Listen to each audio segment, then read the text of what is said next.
Hi there. It's your second favorite DP right here, okay? No, that's Deadpool, you silly little Hufflepuff. Anyways, I'm gonna need you to shut up that pretty little mouth of yours and pay attention because the show's about to start, alright? And, I don't know about you, but I know who's my vote for sexiest ex-soldier turned pop culture show host. Alright, enough foreplay. Let's get on with the show.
Every week's an epic feat. They shed light on what's the trend. When will the madness ever end? From movies to the latest shows, you never know how far they'll go. Come aboard and take the ride. Let's uncover what's inside. Warriors of the night, here to fight. Pop culture explosions in the spotlight. Tune in for laughter and some cheers. Legends rising through the years.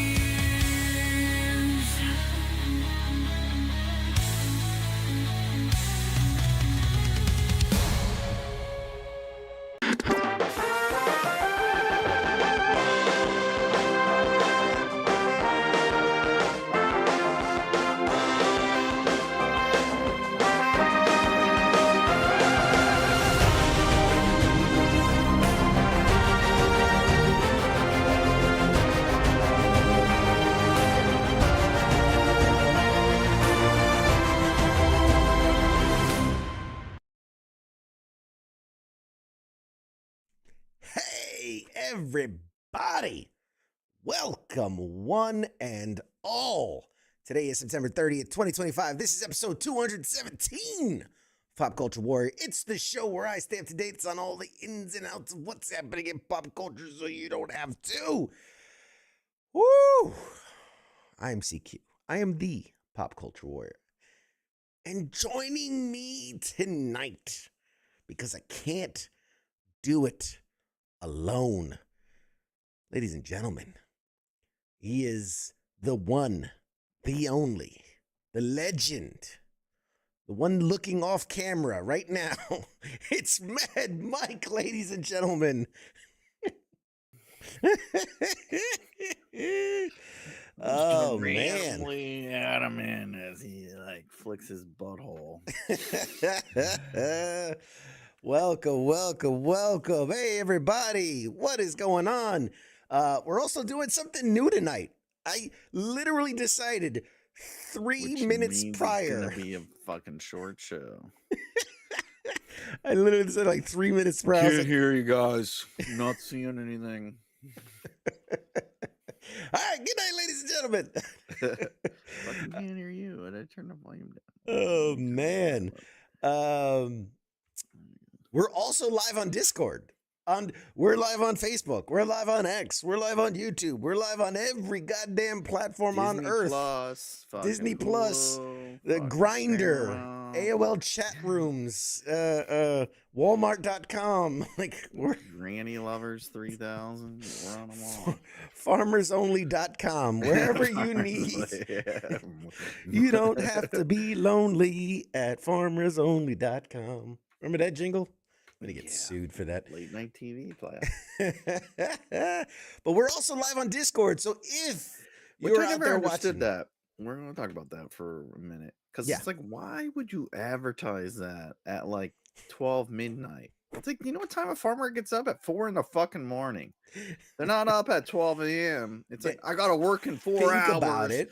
Got to get out to the crops. That makes sense. They'd be outside any other time. So you got to get them when they're at home in their, at 6 fucking p.m. when they're eating dinner, watching TV. Not midnight. They're sleeping. They got to get up for work. That's fair. That's bad advertising. They just advertise that as like a joke, like for us normal people. Oh God, work for a living. Hey everybody, U.S. Army memes in the building. What's up? What do you got? Anubis, you out there? I see a ton, man. What's up, dude? We got everybody. Somebody watching on who's watching on Discord? Click over. Bye everyone. Bye everybody. Bloop, bloop. Oops. Disconnected. Right on, man. Right on. He requested to speak, and I'm like, I don't know who that is, but you're not hopping on my show speaking. Who the fuck? Anyway, you listen to us. You fucking. You listen to me. You listen fucking to me. Think Trump's up there asking for people to talk for him? Get the fuck out of here! You raising your hands at the rallies. Making pop culture great again. Same fucking fucking college campus. Everyone doesn't get a turn. All right. Lots to go over tonight. Also, stay tuned. Stay tuned. Later tonight in our second hour, we have a special guest joining. Michael Paraskevas, I believe. Bublé, I got all excited.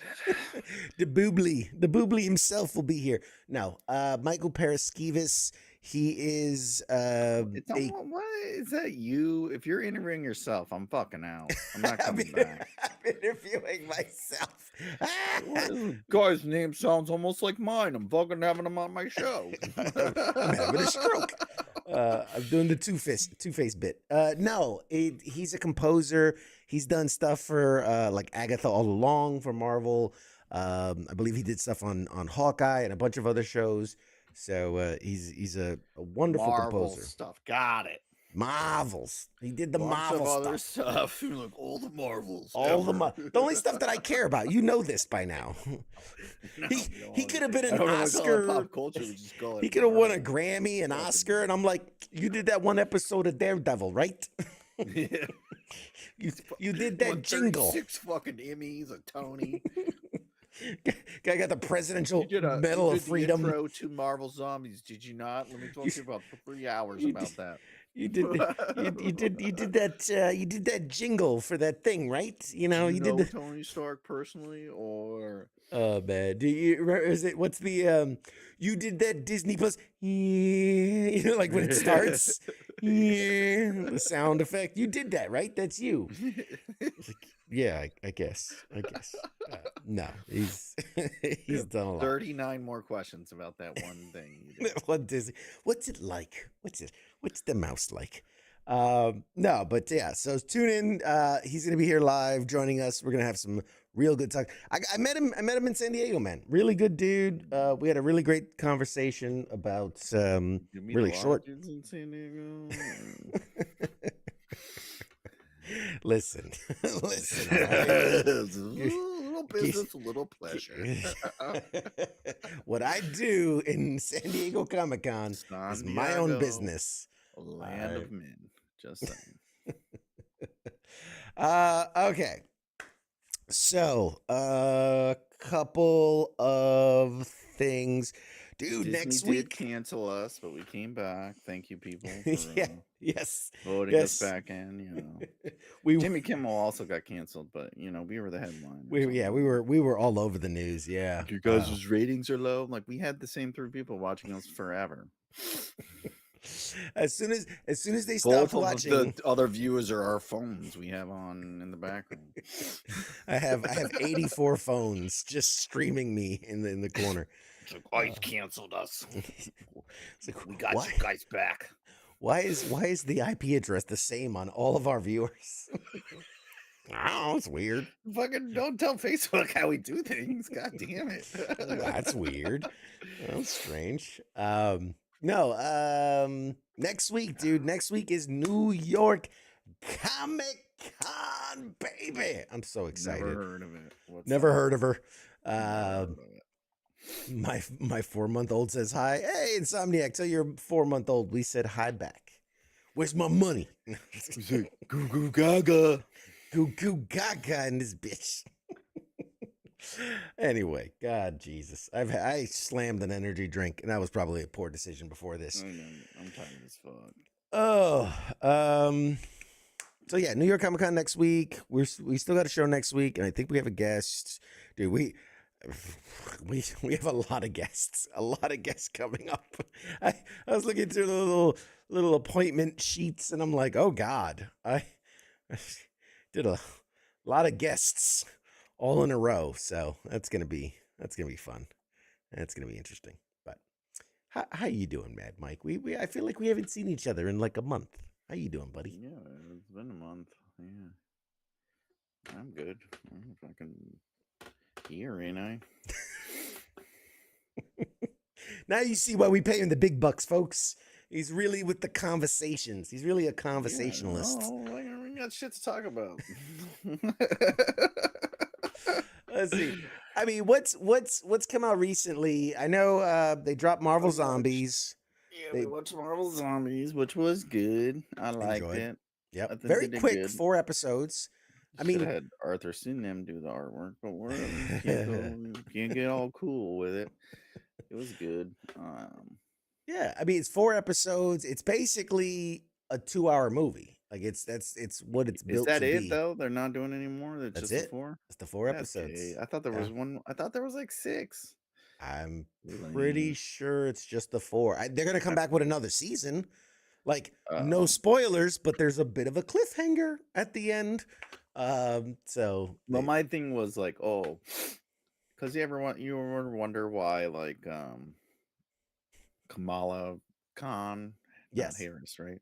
Okay. Yeah. Yes. Kamala Harris. Well, she shoots out the like weird shits that crystals. Look like fucking precious gemstones. Right. I'm like, yeah, she's gonna make that shit into fucking the Infinity Stones again. That was my whole thing. Like she's gonna harness the power with her stupid gemstone field that she does, and then they're gonna show what's her name with like the gauntlet or something. It's like it's all fake, but you're stronger than that, you know, because we need you to work the AT&T call center also. Jesus Christ. You're the only one left. Gotta get back to work. The views and opinions expressed by Mad Mike are in no way in affiliation with WCF Nation Oh, they're Radio, Pop Culture 100% War. mine. They're 100% accurate. But yeah, that was my prediction. And I was like, you never trust the freaking, red-haired ginger. You never trust a ginger, let alone a zombie ginger, first of all. But yeah, it's facts people know about. It's like he's trying to get us canceled, folks. I try hard, but we still come back every week. Every week Nobody we're watches us. Oh God, it's hard to get canceled when you were never. What's the opposite of canceled? Like started.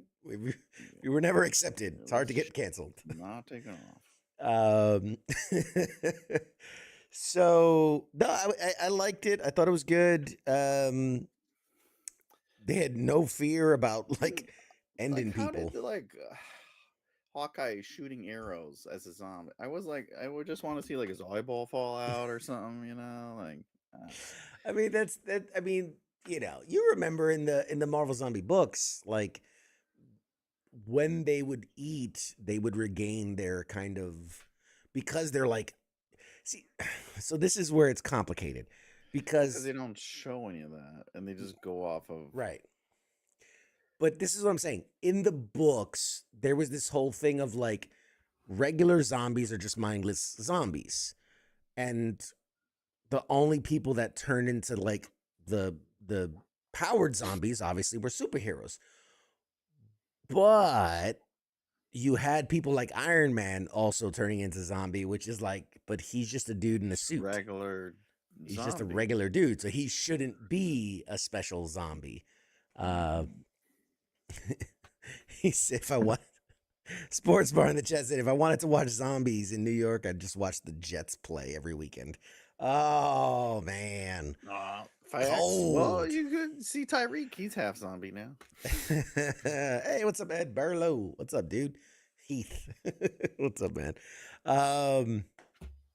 What was I gonna say? Yeah, so Marvel Zombies was good. I enjoyed that. Peacemaker's doing real well. Are you up to date on the Peacemakers? No, I'm on like 3. I'm where they just raid his house and he takes the thing to so you're about 2 episodes behind. Yeah. I mean, I'm not gonna say that the huge bombshell that they dropped in episode 6 is exactly what I said it would be when I predicted after episode John Cena's 1. Fully naked. You can't see him. He's invisible. Invisible man. But obviously the big reveal again. Everyone who's ever read a comic book or knows anything about the DC universe knew it was coming. I'm sure some people were surprised. I'm sure, but there are people that never watched or read anything DC ever. Were probably surprised. But outside of that, yeah, it was kind of predictable, but good. I enjoy the show. I enjoy the cast and whatnot. Here's a couple things. What was the other stuff that came out? What the fuck else? Oh, I watched The Task. Did you watch that? The Task. Oh, that's the one with Ruffalo. Not Hogan, but regular Hulk. Regular Hulk. Not really weird because he's dead. I did this great show before he died. Yeah, that's pretty good. Gen V is out. Gen V. Gen V is out. One of that. I watched half of the first episode of that. I think everyone knows I lack commitment here. Okay, it goes with everything I do. I watched The Lowdown, which was the Ethan Hawke show on the FX. It was all right. I don't know what the fuck else I watched. It's been like a month. I can't even remember. I don't remember what the fuck I did yesterday. Oh, you know what I watched? Fucking Alien. Was it fucking great? Goddamn right it was. I fucking said it would be great, and it was fucking great. Alien Earth was really good. Yep. Very, very good. The actual King Smith says, can't wait for the next episode. What's the next episode? I don't. Oh, the next episode of Peacemaker. I gotcha. Sorry. I'm like, the next episode of this? You're like, do you know what it's going to be about? Because we don't. What do we got planned? What do we got planned? But I gotcha. He's talking about Peacemaker. I'm not. I'm about to cancel them. I'm about to get You guys were gone for so long, I started watching JoJo's Bizarre Adventures just because I missed y'all. Ah, I don't know if that's a I don't know compliment what or the an fuck insult, that but is. I'm thank not gonna you. lie. You know, what I started watching was The Witcher again, but I think I'm on like season 2, Yeah, you're 3. way I'm on season behind. 3. Yeah, you Season gotta before the Liam's, the Thor's brother Hemsworths comes in. is coming in. So the actual King Smith says Chad Powers. I can't watch it. I can't watch. Like, I'm sure it's good. I'm sure it is, Yeah, but I I'll can't pass. bring myself to watch it.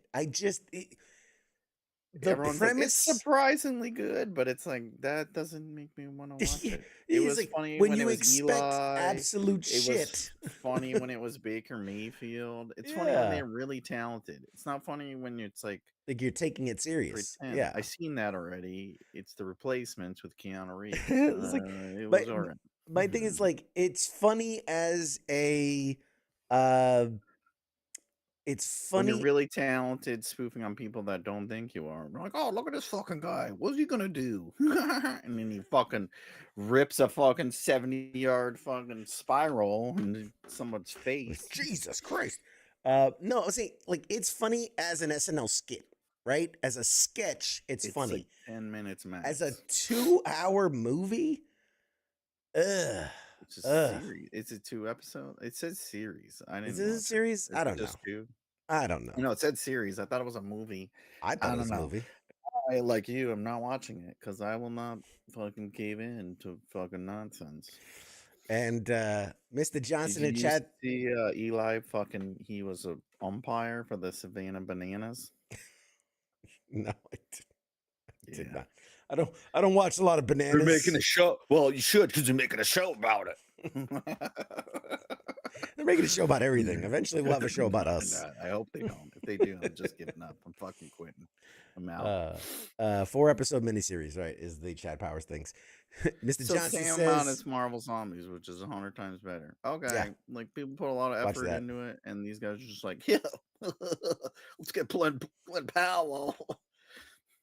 Man, just when his star power was taken off, just Yeah, it's like, when did it's a he, terrible what is choice. that? Like, did he not review his contract? Does he owe somebody? Like, he owes somebody just does something. whatever. Like, you usually have to be successful before you just do whatever. Like, okay, if you have a drug problem in 17 houses, like, okay, you can do whatever the fuck you want. When you've done Twisters and Top Gun 2 40 years after with a 65-year-old fucking fighter pilot, it doesn't rate a shitty show yet. Like, okay, you got to do 30 years of drugs, have 17 houses, 5 divorces, and then it's okay to do shit. Okay, Then you do, yeah. it. All right. Then you do the grab Nicolas bag. Cage reference right there, in case you didn't get it. And for the person in the chat that said there should be a space between Mad and Mike, no, because it's not 2 words. It's one word. 2 words. It's one word. Mad There's Mike. one of me. It's one word. All right. Fuck you. Tell One me how word. to spell my Mad fucking Mike. name. Who the fuck are you? AT&T. Let's see. There's a lot of news came out over the last couple of weeks. Really? Well, I don't know if you saw this, and yes, it's gonna be a Marvel thing. Yeah, I saw another 35 people in fucking Highlander. Got it. Okay. It's like they did do a lot more it's cast like fucking announcements. Avengers Doomsday, but nobody cares about it. For a movie that says there can only be one, there's a lot of motherfuckers in this movie. Like, just say who's not in it. Okay, Jimmy Kimmel's not in it. Adam Sandler's not in it. Got it. Oh, Jesus Christ. Fuck's sake, man. Fucking we're in it. Jesus Christ. Yeah, wait, look, check out our cameo in the next Highlander film. Now, Spider-Man, I don't know if you saw the news, but Tom Holland took a nasty bump during a stunt and then ended up being rushed to the hospital. Although, you know, I think it was a bit dramatic telling, because it turned out he just had like a concussion, right? Like he just got his noodle rattled. Real baby got a boo-boo on his head. Like they made it sound like, oh my God, he died on set. Like Tom Holland rushed to the hospital, Spider-Man movie in jeopardy. Like he was out of the hospital like the same day. Maybe if he drank a beer with alcohol in it, he wouldn't be such a bitch. Jesus. Oh I don't man. remember my first concussion. Just saying. Yeah. Yeah. Yeah. That's a Yeah. fucking brain injury joke. God. Yeah. Yeah. Yeah. It's not funny when I explain all my jokes to people. There was a report. So did Henry Cavill on Highlander? Yeah. Uh, there was a report that No, Netflix he's was out. Liam or Liam what's the Hemsworth's gonna be in. is that the right one? Is that the Yeah, one? it's Liam. Not Thor one? Yeah, Liam. Yeah, you're thinking of Chris Yeah. Hemsworth as Thor. Liam Yeah. Hemsworth is the Fucking names. the lesser of the Hemsworths. Faces. Facts. I don't I mean, fucking do any you of know, that stuff. colors, shapes. It's all a He's construct. taking over. He's taking over. You know, he's It's too busy. He's got to do not do Superman. oh god. But Netflix was reportedly preparing a bid to buy Warner Brothers. I don't. I keep seeing that come up, and it's like, why? Why? What? I just. We're Are they getting for sale still? Like that James Gunn took them over? Like this is why I'm confused. It's you have this company that you build into this to this mega huge mammoth organization, right? And you would say that like Netflix and Warner Brothers are at the same level, and yet one can acquire the other. And at this point, because think about it, what is it? Amazon acquired MGM. If Netflix acquires Warner Brothers, there was a clear delineation between like movie studio, TV studio, streaming studio. And now it's turning into this one big mush of like Disney owns, then if Netflix gets Warner Brothers, like Netflix owned, Amazon owned. And it's like, well, Comcast owned. I think Comcast owns Warner Brothers as it sits well, now. I mean, it's something. But it's like, yeah, it's like you're just trying to be like Disney. Well, we own Marvel. It's like, well, we own DC, and it's like, well, And I mean, and here's the thing, because okay, but HBO owns them. So who the fuck owns HBO? I don't know. At Did this you point, there's not like own them? 6 It's a people that partnership? own Yeah, everything. I don't know. It's like, are you buying HBO? I don't care. I don't know. I get so angry and frustrated. Doesn't matter. What the fuck are you gonna show? Where can I watch fucking Batman and fucking Peacemaker? All right, now I gotta go to fucking Netflix. God damn, there's only 5 people that own it. How are they buying so much shit? Right? How is Netflix affording, dude? 5 subscribers, but they have 17 gazillion fucking dollars. It doesn't make any sense. It's like, no, okay, it's a drug front. If I've ever seen a drug I front don't in my get life, it. that's a drug front. Honestly, I don't get it. It's fucking money laundering, and it's fine. I don't Wonder where understand. taxes are going. That's where they're going. Netflix, I don't know how. I don't know how Netflix is affording. Just what was it, a year or two ago? Or I remember during the pandemic, they're like, we're just gonna triple down on like huge, like they paid like every A-list star, like Ryan Reynolds, Leo DiCaprio, Dwayne Johnson. They just gave them $50 million. just make something. What? It's stupid. And they're Yeah. like, And I'm like, and it how do they worked. have this Everyone money? was watching. And then they got Tiger King that they paid like an ounce of Coke for. One baby, one tiger cub, and an ounce of Coke. Well, now they got the fucking what's the Korean shit that everyone like, yeah, the Squid and Games. it's like that costs like That's they the sent them success. a couple dogs and that thing skyrocketed. Dude, that's the secret to their success. I can't imagine that they're making money off of, a Red One, Adam Sandler and movies. all these other stuff. No. Yeah. It's like all Squid Game, which they paid peanuts for. Stranger Things, which was cheap, when it launched and nobody wanted it, and they got away with that. And I then still can't believe it's on. yeah, and then like Tiger King during the pandemic, like those 3 things alone probably make up 89% of their revenue stream. It's I don't weird. know. I don't know. But anyway, we keep saying like, well, they're gonna go out of business, but they're not. And it's like, but nobody's just they're like, we're enforcing subscription, and it's like, no, you just click the thing and then you can log. Like I I'm one subscriber. I've been since they sold DVDs, and I share my thing with like 50 fucking people. Let's not put that out there. Let's not. Well, I'm putting it out. 5 people here. What are they gonna do? Ask me for my okay, yeah, hit me up. I'll fucking join up, whatever. But if I'm on, bitch, I'm booting your ass out of there because you can only watch like 10 people at a time. Tune in But next it's like, week. yeah, we're enforcing it, and it's like all you do is click the thing that says it's you, and then you're fucking in. It's like, what the fuck? Like you got all 12 people that really paid for it, all worried, and it's like, no, it's so the easiest workaround ever. Everybody, tune in next week when we announce Mad Mike's login and password for Netflix. Is that the giveaway, sir? God damn.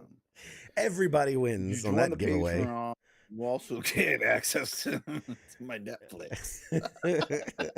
Everybody's a winner. Everybody's a winner. But yeah, it's like, and so that it's like that easy work. I mean, at least like fucking, what is it? One that Warner Brothers, fuck, we just talked. God, HBO Max.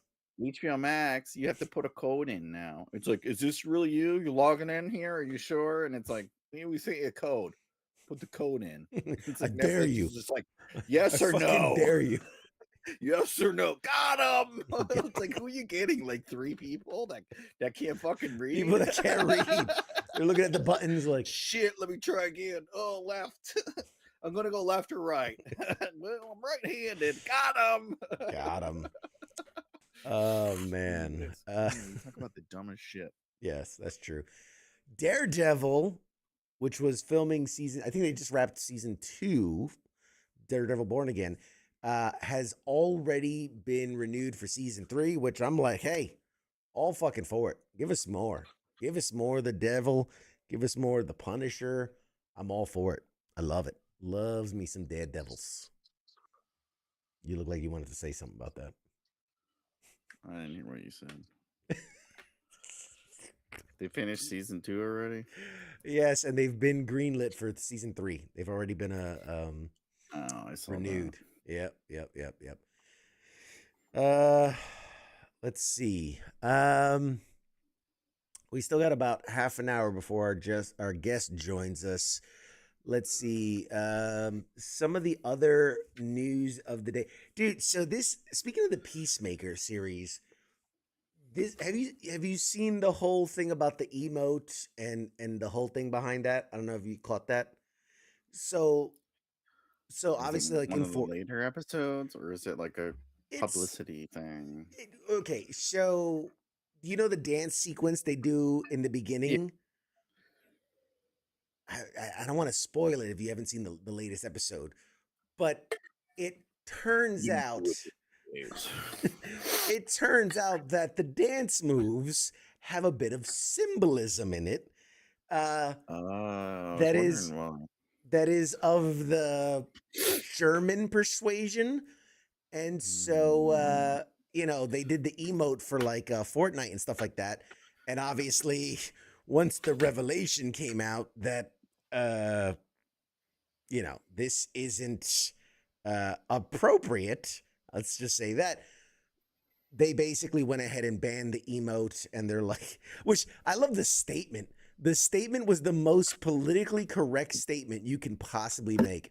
It said, "We're disabling the peaceful hips emote in Fortnite as we inquire into our partners' creative intentions in this collab emote. Assuming it's not coming back, we'll issue refunds in the next few days." But I mean, people still play that. It's very popular, very popular. Trailer. Jesus. Pop Culture Warrior, sponsored by Ginkgo Biloba. Ginkgo Biloba. Can't say it right. That's because you didn't take your ginkgo.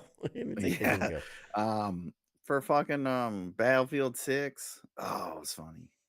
The commercial, the trailer. What did they have on there? Zac Efron. Yeah, it was Zac Efron. It was Owen Wilson. No, it wasn't Owen Wilson. It's so funny that he does look like Owen Wilson. That was like Patty something. He's an MMA fighter. He's like the light heavyweight champion. I think there was like a rapper, and then there was somebody else. But come to we're only here for one thing. And then, and then it gets blown up, and you're like, "Who was that?" I don't know, Oh, some idiot. no. Like that's the idea is that, they're Don't do that so making fun of gay Call of ass Duty, shit. Yeah. and all their celebrity appearances. You're not gonna get no fucking CQ fucking skin on Battlefield 6, that's for sure.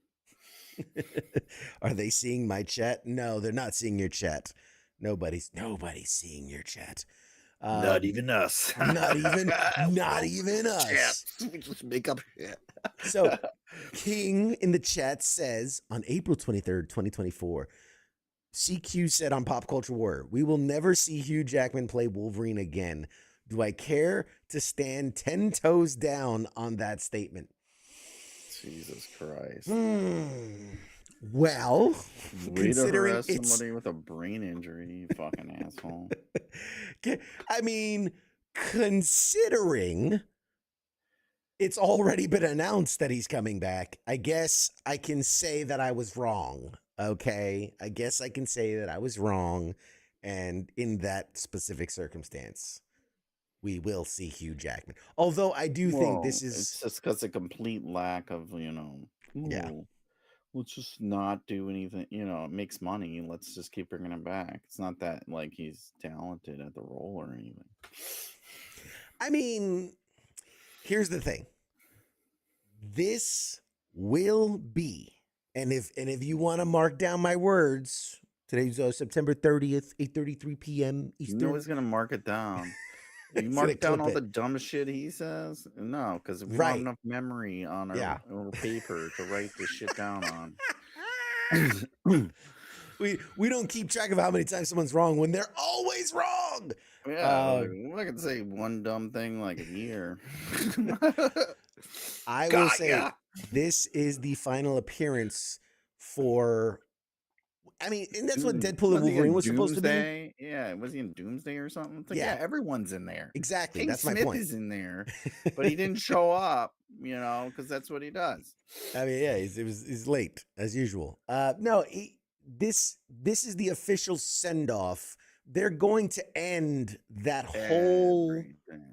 whole side because they want to bring back, like the X-Men, but in a new revamped version. So this is kind of this will be the final send off. Because they want to try to make money. But I will say, I don't know if you saw there was a leaked merch. Like I guess the cast and crew get like merch, and on one of the, I don't know, it was a hoodie or something. You don't have to buy their own merch? No, they don't have to buy their own merch. Like it's the swag that the cast and creatives get. I'm in the wrong business. So they had a shirt and it had the images of all the cast, and people noticed one of them was Hugh Jackman was in it? No way. Let me finish my fucking thought. You know I have ADHD and I can't stay on thought. It was what's his name? God damn it! You love him so much. Cyclops. What's James Marsden. James Marsden. It's James Marsden, but he's in the Cyclops uniform, like the classic blue with the yellow shoulder holsters, and so hot. So yeah, so we'll actually finally get to see America's Cyclops live we've been waiting for action version of like the animated cartoon, basically. The perfect Cyclops. I really can't picture anyone else. Really? Pretty much identical to how he should be. Oh man. What else? Picture him with a rabbit. Okay, it all lines up perfectly. Picture him with a rabbit? Yeah, that's a Hop reference. God damn, if I fucking get to keep explaining all my jokes, why the fuck am I here? I thought maybe that was a Hop reference, but then I'm like, is it? Maybe I'm missing context here. In other news, hey, what's up, Pete? How you doing, man? In other news, there is There's no surprise. I'm a big Marvel fan, and we lost Mad Mike. Hopefully he'll come back. Mad Mike, come back. Where'd you go? See, this is God bless technology. He'll be back. So talking to you, audience members, you fine, beautiful people, and Mad Mike's coming back. What? Mike. I gotta stop clicking shit. Stop pushing buttons, dude. Stop pushing buttons. And then everything I was like by myself in the room. I'm like, what the hell did I do? I don't even have those permissions. I was saying, so the next, or not the next, just released Magic the Gathering had a crossover with Spider-Man, which you can see here from these lovely. Did you already get them at one? Yeah, I was gonna say, I thought you got them. Got multiple. I sent it to you like, hey, look at this. I'm gonna buy it for you. And then I was like, I think that fucker already has it. Never said he did though.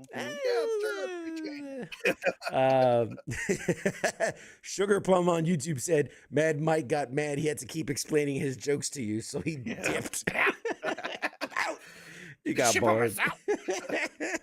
I make my own jokes. They're also doing a Star Trek. Yeah, they're doing so magics. It's this one is the Spider-Man one. They're doing a collaboration of Lord of the Rings. Well, they did a Lord of the Rings, and I think they're doing another set. They're doing a Star Trek one, and then there's another one that they're doing. It's the with Nickelodeon. They're doing the Avatar series.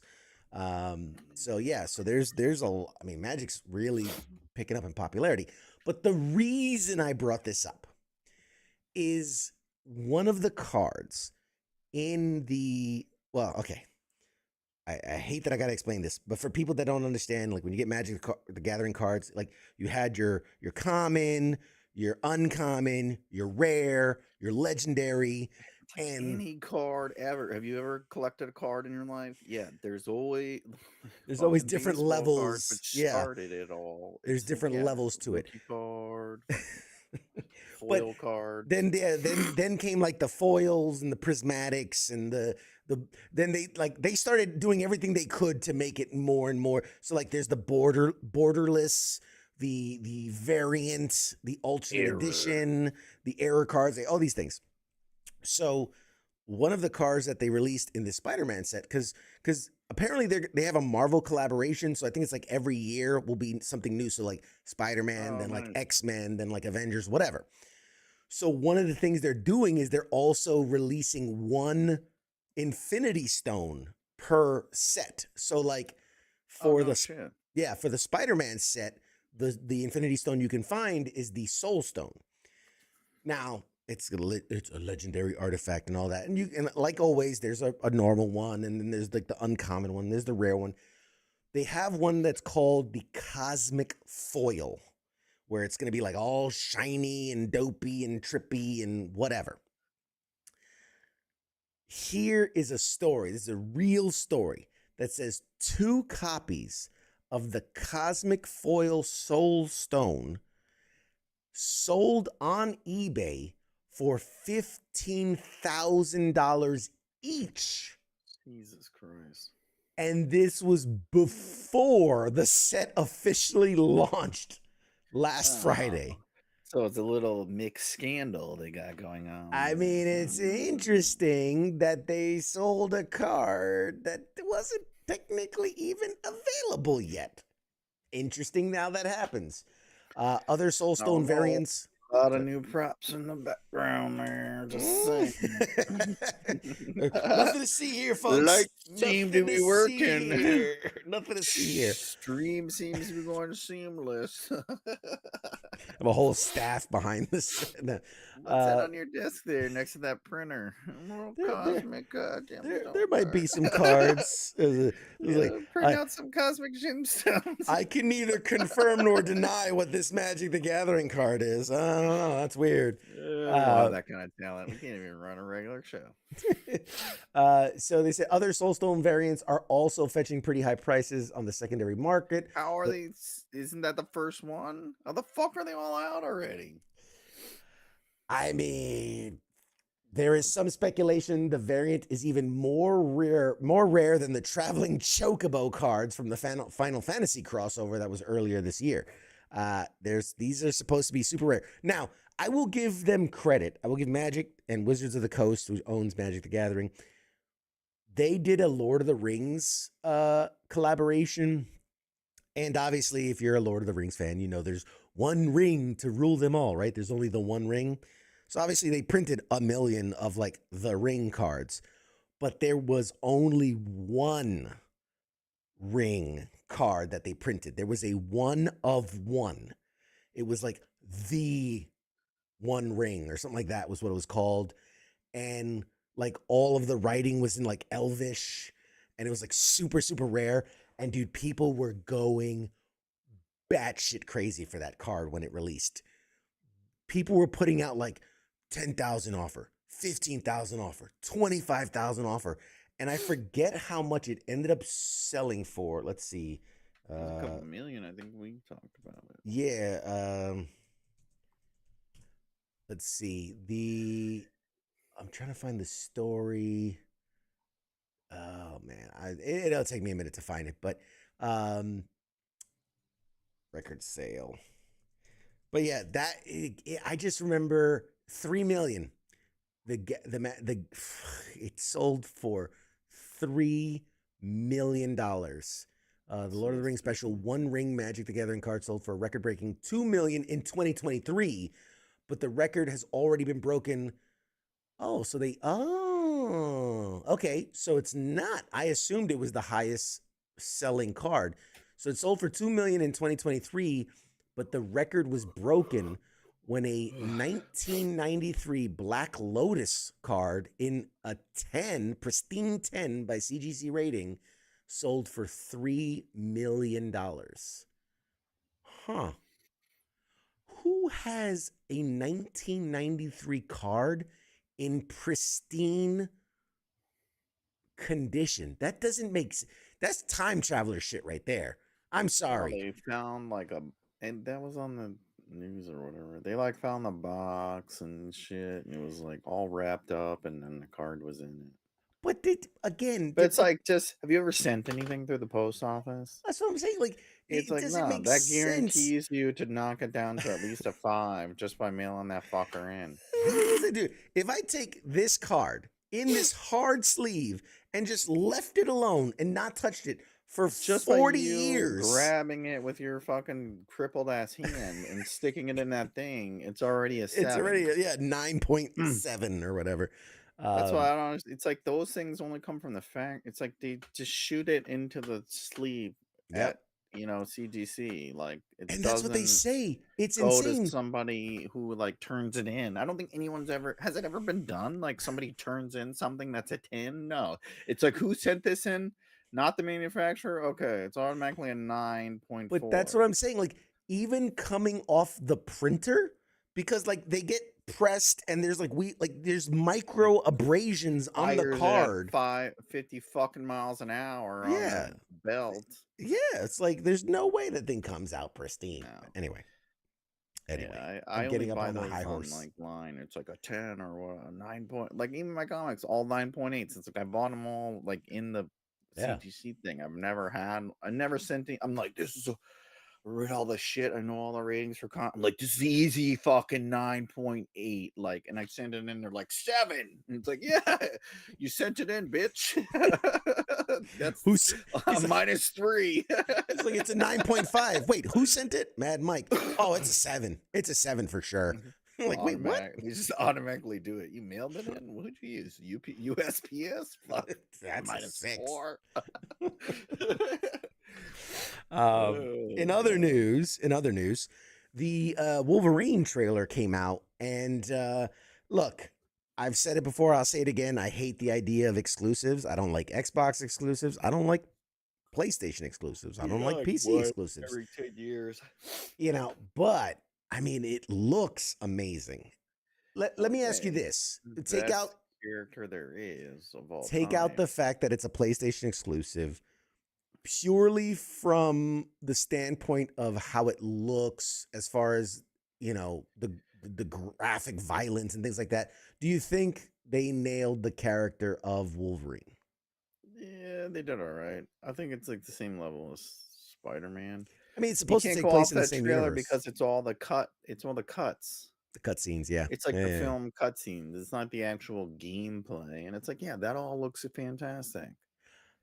Just like a movie trailer, and I watch it, and it's like, yeah, okay, it seems good. And then you go there, and it's like a fucking hot flaming turd. Yeah. I But does mean, the cutscenes look good? Yeah. They got, the classic uniform in yeah, there. yeah, And yeah. they Multiple got, different uniforms he wore throughout yeah, the got the throughout the leather trailer. jacket, drinking in a bar Yeah. uniform. Wear And, cowboy hat. Gotta have a cowboy hat, yeah. So it ain't So they hit all the, the money makers. But yeah. and then they got Omega Red is in it. Mystique in it, a Sentinel, so you got Yeah. the biggies. You hit the main points. Would they make a lot of money on it? No, because nobody plays PlayStation unless you're a loser. I do not agree with that statement. That is not the views expressed by CQ and Pop If you Culture want to Warrior. be, a Bogarden ass bitch, I ain't playing that shit.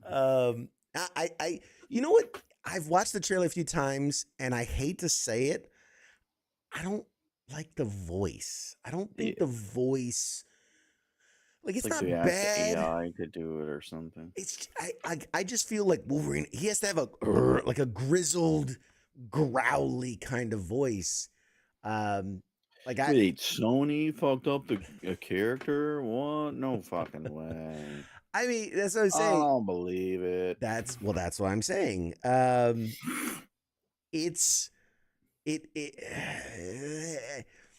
think they did a great. So Yuri Lowenthal did the voice for Spider-Man in the Spider-Man series of PlayStation games, and I think he did a great job. He really tapped into a really good Peter Parker Spider-Man voice. And I hate to be like, oh, the animated series was the best voice, whatever. Like, honestly, I never even liked Hugh Jackman's, and it's his voice. It's not his take on Wolverine. That's just his voice. But I don't know. I feel the idea, like Logan, he's as much an animal as he is a human being, right? And he's supposed to be this, like, he drinks, he smokes, he's gruff, he's rough, he's very I don't want to say He smokes cigars. Yeah. So it's like, yeah, you ever yeah. It's a rough, raspy, and you drink whiskey. Yeah, man. And you've been around forever. You fight people. Have you ever heard anyone like that? Yeah. Although with his healing factor, he should have the voice of an angel. Imagine.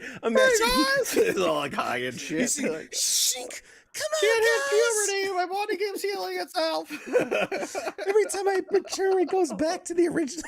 That would be fucking hilarious. Fuck, you just ruined it for everybody.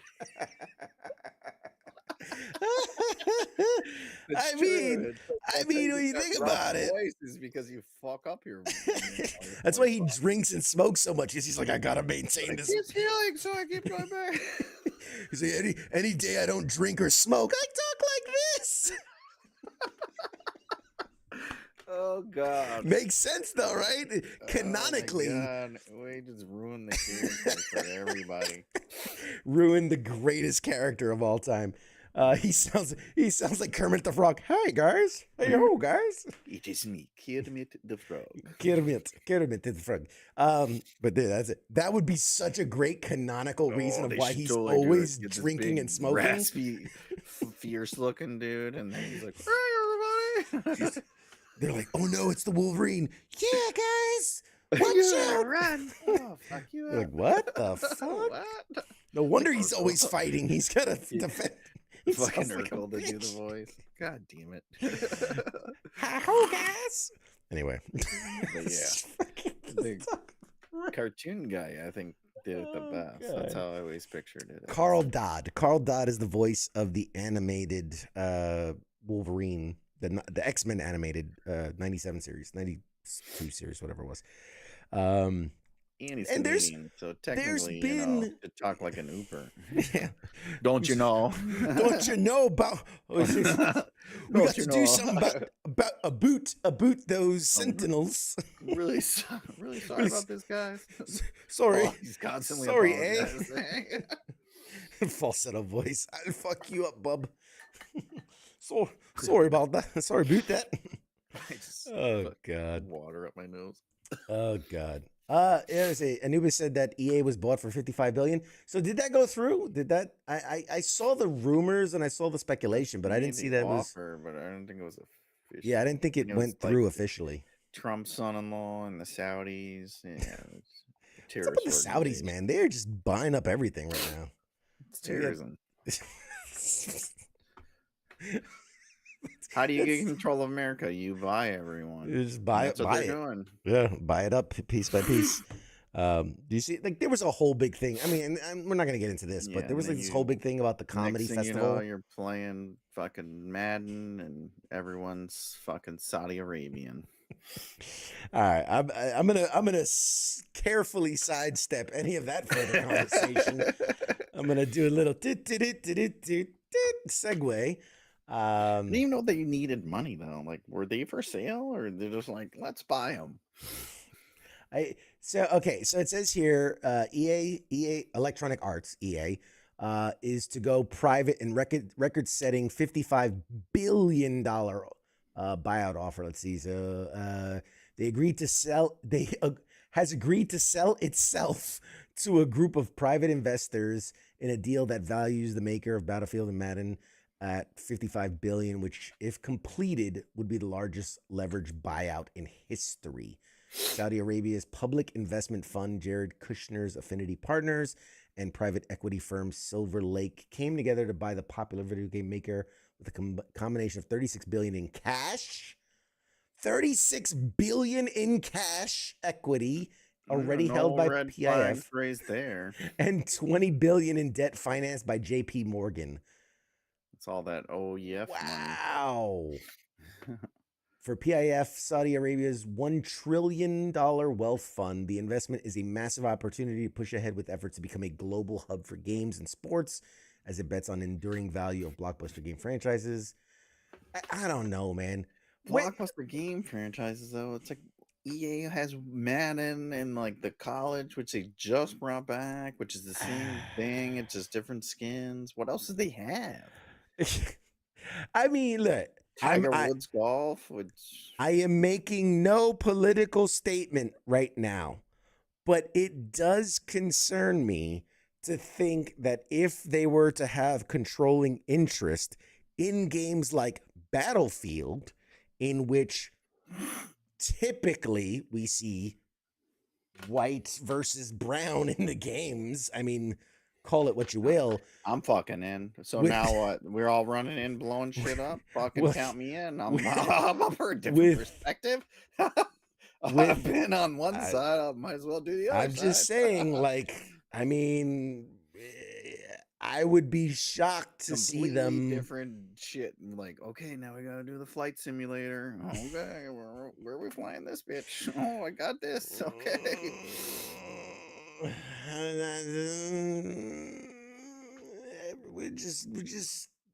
I'm just popular now. I don't think it'll be that popular. I'm just saying.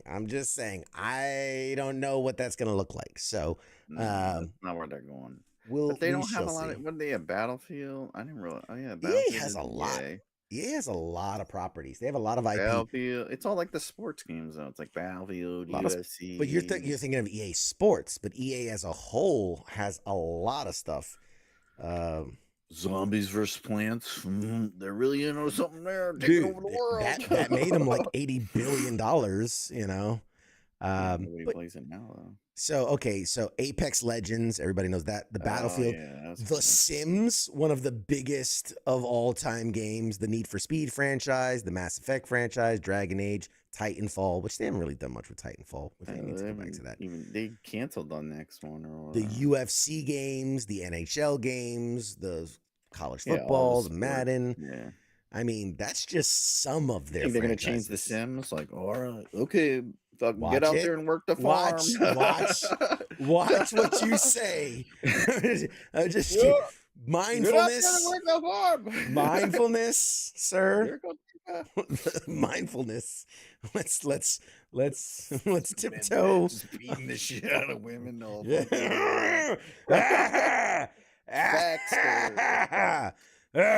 anyway, moving on. All right. Woo! Dare Why you am I shove all here of a with your sudden face in the sweating? cupboard. Jesus Christ. I'm having a hot flash all of a sudden. That's strange. I didn't think it was my time. Okay. Menopause already at Woo! 40? Again, my hot flashes. All right.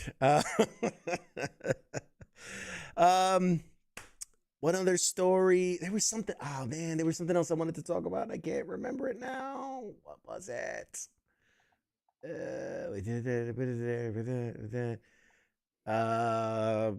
Shoot. Yeah.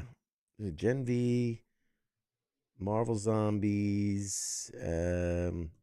Like there was a couple of stories came out about the Star Wars, the stuff that they're filming for Star Wars with like with what's his nuts? Ryan Gosling. Yeah. Yeah, apparently like cuz like that's the thing, Ryan Gosling's not playing a Jedi, but then they said Amy Adams is in it, but that she would be playing a Jedi, which look, I don't have no problem with Amy Adams. Doesn't come off as a Jedi kind of person. You know what I mean? Like just doesn't have the self-righteousness. Like they just bring them all back willy-nilly and whatever. It's stupid. Gaming wise, I know that you've been really into the Helldivers, man. How are you enjoying that? I've seen you playing it. I like it. You like it? I like it a lot. That it seems like your kind of game. Like just knowing you. It just like the propaganda. Like I'm fucking all spreading democracy all over the like the fucking, no thought. Like you're just not allowed to think. Just go with it. And like everything you do, it's like, tag your buddy with a nuke. Why not? Seems right. Freedom. You're wiping out all of these innocent people. I'm like, yeah. Sounds about right. That's it. That's a Marines answer right there for you.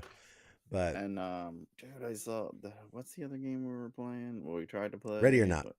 Ready or Not. Yeah. Great game too. Really, really good. Really, really good. SWAT Life.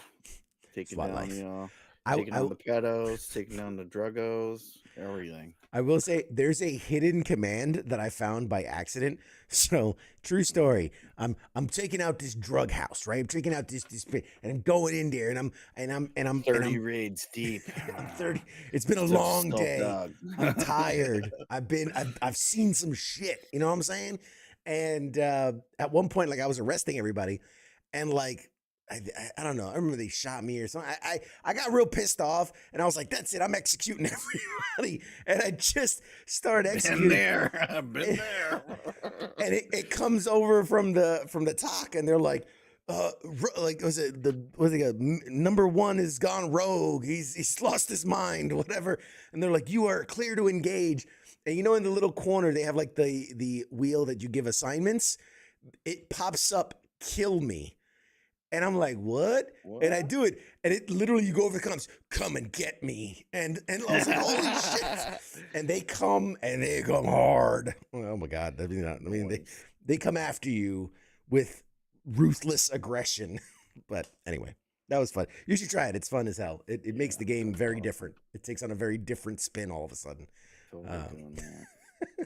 But all right, guys, we are going to toss it to a break. And when we come back, we're going to have our special guest. Guys, this is going to be a really great conversation. I look forward to it. I think you will too. Mad Mike, you going to hang around, or you calling it a night? I'm calling it. I don't even know why I ask you when I know the answer. I probably canceled anyway, so it's fine. All right, guys. Mad Mike, say your final words of wisdom for the night, and we'll toss it to a break. Yeah, don't be a racist, okay?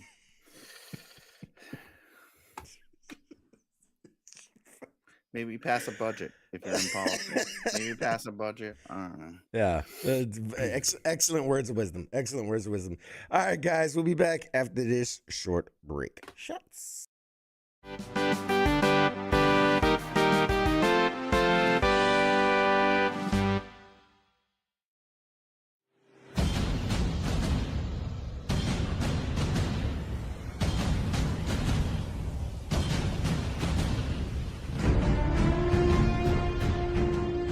Hey, you there? Yeah, it is right, you. Let me ask you something, right? Where the hell do you think that you're going? Oh, would you think because the show's going to commercial that means you get to just walk away? Well, CQ asked me to pass on the little message, alright? And it says, I'll be back.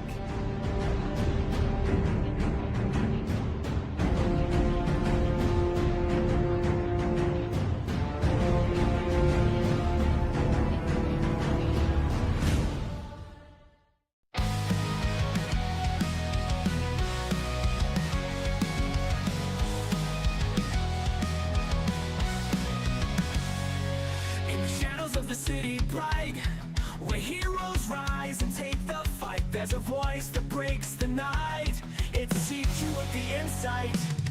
From the comics to the silver screens, talking legends in those crazy scenes, pop culture trends and hidden themes. CQ reveals what it all means.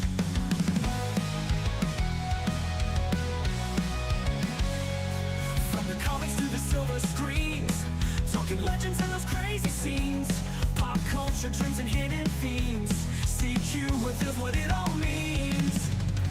Pop culture warrior here to ignite, guiding through the tales of light, with CQ leading the charge so bright. We're ready for another flight. Pop culture warrior here to ignite, guiding through the tales of light, with CQ leading the charge so bright. We're ready for another flight.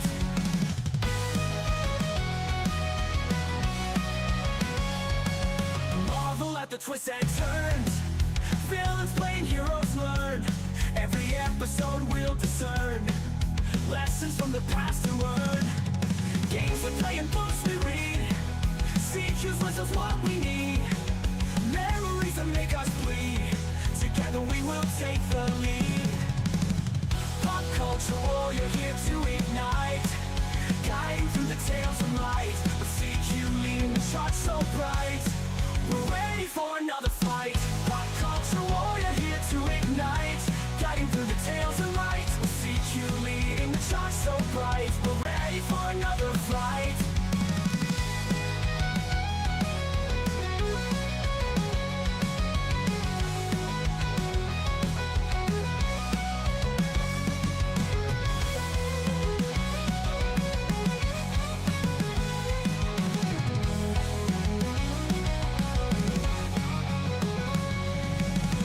Pop culture warrior here to ignite, guiding through the tales of light, with CQ leading the charge so bright.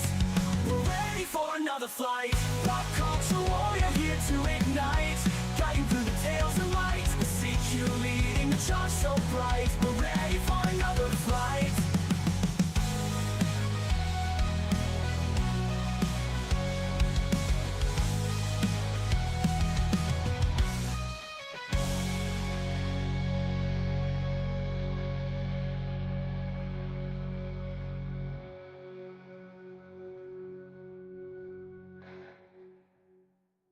Hi there. You're watching Pop Culture Warrior. This is the way.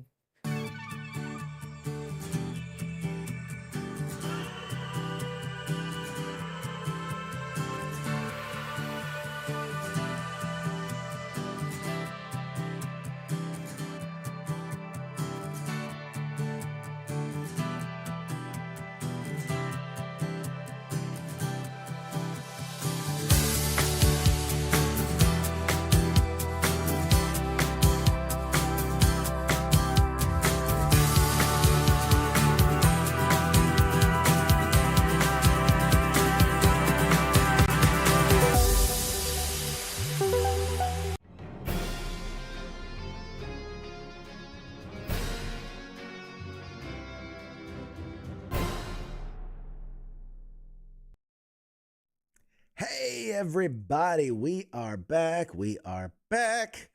Oh, man, I'm just having a wonderful night. I'm just having a wonderful night. I hope you are too. Thanks for tuning in to Pop Culture Warrior. I am so excited because my next guest, I mean, what can I say? No, let me do this right. I gotta do this right. Ladies and gentlemen, our guest tonight is a rising star in the world of music for film and television. He's a composer with a speciality in blending orchestral and contemporary sounds to enhance storytelling, whose work you've probably heard without even realizing it. bringing to life some of the biggest projects in entertainment today, including things like Marvel's Agatha All Along. I had the great pleasure of speaking with this guy at San Diego Comic-Con this year, and now he's here for more. So please, if you will, welcome, ladies and gentlemen, our guest for the evening, composer extraordinaire, Mr. Michael Paraskevas, everybody. Yay. All right, thanks for having me. Yes, yes. There it is. There. It took a second to load. There you are. Hi. Hey. All right, thanks for having me. Of course. Are Good you to- kidding good me? to see you again. It is good to see you again. We had a very short conversation because for those that don't know, you do something like a press room in a San Diego Comic-Con. It is like talk to this guy for 5 minutes, talk to this guy for 10 minutes. And you're shaking hands, you're moving, you're grooving, you're doing your thing. If I remember correctly, you said that was your first San Diego Comic-Con? Yeah, first time ever visiting and speaking, and so it was such an amazing experience. Very very overwhelming, like you said, but it's a so lot. much fun. It's a lot. We're definitely going to circle back and touch on that because I don't think people fully grasp. Like they hear like, oh yeah, San Diego Comic-Con is busy, it's big. I don't think if you haven't been there and been in the middle of it, you can fully grasp that. So we're going to touch on that. But first, I've got to do my due diligence. First of all, pat myself on the back for saying your name correctly. Woo! Because Yeah. we all know I have a real problem with that. That is a true statement here on the show. But we love to have our little opening icebreakers. So first and foremost, what is your connection to the military and or veteran community? Yeah, so my grandparents all served or my grandfather served in the military. Um, one in the Air Force as a chaplain, and another in the Navy. It was like in submarines and stuff during the Cold War, which I like can't imagine what that would have been like. I also have several, cousins and stuff as well that have also served at different times. So it's yeah, kind of It runs throughout my deep. family. It runs Yeah. deep. I like it. I like it. We thank them for their service, obviously. What do you, right? We are all about pop culture, movies, TV, comics, toys, blah, blah, blah, blah, blah. But what do you geek out about, right? Outside of your given profession, what do you geek out about? Yeah, it's easy. For me, it's baseball is kind of my huge love. I think even Oh, when I was younger, like that was the dream, was to be a professional baseball player, which, fortunately didn't work out that way. But I think, I'm trying to, I've made it, yeah, doing other things. But yeah, after this, I'm gonna go to the bar and watch the Dodgers play in the playoffs. So it's that time of year again. it's that time of year again. It's I like won't Christmas in October. I won't hold it against you. I'm more of a football guy, so I get it. But that's interesting because you when you hear like musically trained like you don't think sport. Like, there's this old thing of like there's the sports guys, and then there's the nerds, and then there's like the band players, and I'm a big football guy, even though I love all the nerd stuff. So I love Yeah. that. That's what I love about pop culture and like that nerd kind of geek mentality of like you can love whatever you love, and that's all that Yeah. matters. That's awesome. So let's get to know you a little bit. For the folks at home that maybe aren't familiar with your name and your work, shoot us out some things you worked on. Right, get us excited. Let the people know where your work is seen out there. Yeah, like you said, I've worked on quite a few number of Marvel projects like Agatha, WandaVision, Hawkeye, and then the second and third Ant-Man. Um, and in addition to that, I've worked on Frozen 2, um, worked on Free Guy, and then I've also done a lot of indies. And Mm. so a couple of my recent ones is a feature film named Unspoken, and another one that's actually coming out next week called El Tonto por Cristo. So Tanto por Cristo. I we'll try like to do that. it all. Yeah, like that's incredible. It's like I'm trying to find the words because it's like, oh, I not knocking anybody, but you're like, yeah, I did this jingle for like a commercial. I know I did the McDonald's, like like a I little mean, thing, that but makes some money though. yeah, well, yeah, I'm sure, right? The jingles work, but this idea that like, especially now, Marvel, DC, like that's mainstream. That is pop culture. That is huge. I can't imagine like the reaction that oh, what do you do for work? You're like, I work for Marvel. I do some things.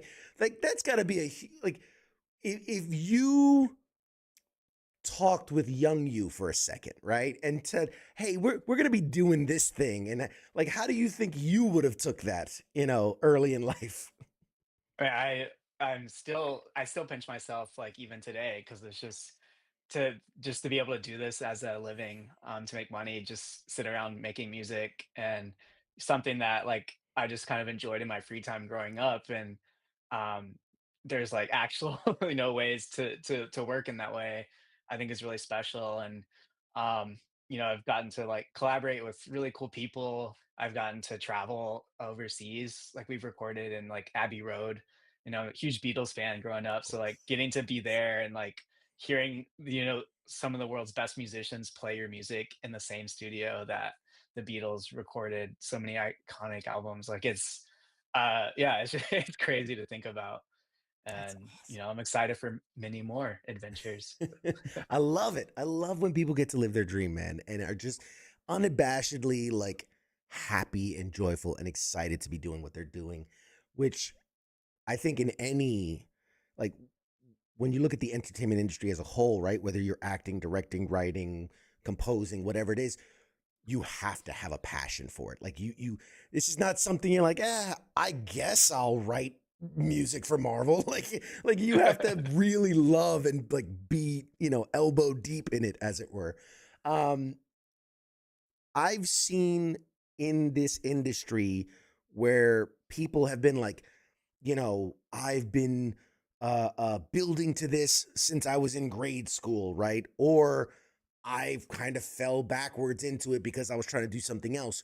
Where do you fall into that spectrum into getting into this career? Yeah, I think my dad's a music teacher, and so I, grew up in a very musical family, and like extended relatives as well. And it was just, I always say it's just kind of like a language I learned early on and has always been a huge part of my life. So like I said, like when I had the realization in high school, like maybe baseball wasn't quite going to be the path I imagined.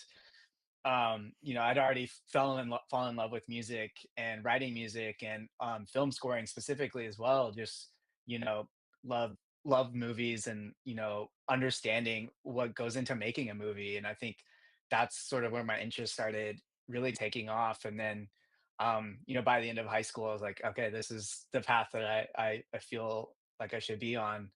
And here we are. So it's yeah, went to school studying composition and film scoring, and always knew I'd eventually move out to LA to pursue that dream. That's incredible. I'm curious because for some people, they can think of this pivotal moment, right? That light bulb moment, or I knew when I did XYZ that this was meant for me. So, for you, what kind of first inspired you to say, okay, it's going to be music composition, specifically like in film and TV, instead of Mhm. saying like performing or recording albums or maybe, theater or like, why this? Why this path? Yeah, yeah. I mean, I feel for me, like there's so many pivotal moments along the way. I think one that comes to mind is like I hated, I played piano among several other instruments, and I hated practicing. And so I would, procrastinate by like making up my own music and sort of messing around.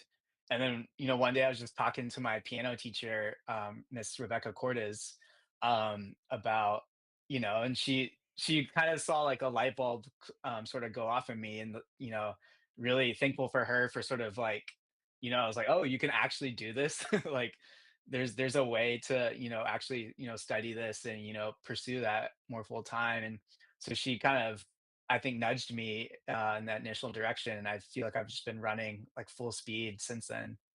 Awesome, man. Awesome. And of course, we are live. People watching at home, if you have questions for Michael about music and composition and movies and things he's worked on, by all means, put it in the chat and we'll get to it as we can. But for now, he's mine. So, do you remember the first piece of music you ever wrote, and what was it for? Like, what was it about? Yeah, I'd say probably some of my first pieces, like, were when I was around, like, 7th grade, and I was really trying to, like I wanted to, like, make a like, have a rock band, and I was, like, making all these really lame ditties on the computer, and, like, I play, like, a little guitar. At the time, I didn't really sing, like, I feel more comfortable singing now, but, like, I just, like, you know, was just throwing stuff like, ideas out there that sound terrible, but I think and I don't know, I'd like share with people and they'd sort of like, "What is this? What are you doing?" But I think that sort of helped motivate me to like, pursue my craft and like really develop all these tools. And I think it's just kind of yeah, like there's a lot of mess, a lot of messy pieces. And I think even today, like there's still so much the process of just throwing shit at the wall and see what works, what sounds cool. And um you kind of develop a thick skin in that way and you sort of figure out, how find your creative process and how to, tame that and, let it run free. Nice. I see a lot of parallels. I've done a lot of stand up comedy, and musically, and how um, musicians perform, and how comedians perform, and sometimes like you have to kind of bomb in order to get better. And one thing that I've always heard people say, and I'm curious is if it's for kind of what you were just saying, is they go like, if you just go out there and you're successful, great. I mean, that's the dream and all. But for most people, it's the moment they don't do well that they discover this is either something that I want to do or something where I'm like, I'm not going to bother. Right. Like it's that feeling of that first rejection where you're like, you were talking about, the first, like, what is this garbage? What are they doing? And you realize, oh no, I want to get better. I want to do it again. I want to get better versus going like, oh yeah, I suck at this. Screw this. I'm out. So was that kind of it for you too? This idea of like, oh no, now there's a passion building, and you wanted to not necessarily prove them wrong, but just get better at it. Oh, for sure, and the haters definitely motivate me. But I think, with any artistic medium and, just like comedy, like you're very vulnerable and you're expressing yourself in other ways and you want people to receive that. And I think it's a scary thing, even today, even after, having done this for many years. Every time the first time I like show a cue to a director or I'm showing a reel just to get hired, like there's always this fear of like, is this the best thing? Are they gonna hate it? And this sort of fear of rejection. And honestly, you get rejected more than you get Yeah. accepted. And I think like just learning how to move on and like look for the next opportunity is um it's such a hard thing to do, but I think that's just kind of part of the journey Yeah. No, and hopefully yeah, you grow stronger. the more I do this, the more I talk with guys like you and the actors and writers and comedians. It's this, not to say, oh, you are all the same, but it's always this thing of like, it's the hustle, it's the grind. I gotta get better. I gotta improve. I gotta try. I can't be afraid of rejection, but at the same time, I hear it all the time of like this. What is it? The imposter syndrome, right? Of where like, eventually they're gonna figure out that I don't know what the fuck I'm doing, like that I'm just kind of winging it, and they're gonna stop paying me to do this. Do you deal with a lot of that, or are you like, yeah, I know I'm that good? I mean, it's interesting. I feel like both in a way. Like, I think, when I first started out, I felt more anxious about that. And Mm, then I realized like no one really knows what they're doing. And even like the most successful people, like there's just so many like happy accidents along the way or, different circumstances that, you think you're making the greatest thing ever and then it bombs, but then you think you're making a piece of shit. And then it's for some reason that biggest thing resonates ever. with lots of people. And so no one, like I realized like no one actually can predict these things. Well, And so I think once I sort of realized that, it sort of helped me feel more confident. And I think that at the end of the day, like that's what's important as an artist is to be assertive in yourself and in your voice. And some people might like it, some people will love it, and some people will hate it. And like it's just kind of, it's that's what's so cool is that everyone can find their own thing that they're interested in. yeah. And you hope that there's someone else out there that will connect with what you're doing. Damn, that's such a good answer. Such a good answer. You mentioned the Beatles. I'm curious, what are some of the other like really big musical influences that you've had as you've matured in your role? uh, yeah, I just love like digesting everything. So I, listen to all different styles of music. And I'd say some notable artists that I think are a really big part of me are like Fleet Foxes, A Tribe Called Quest, the band Tool, um, Kendrick Lamar. Lately, been listening to a lot of like Doechii.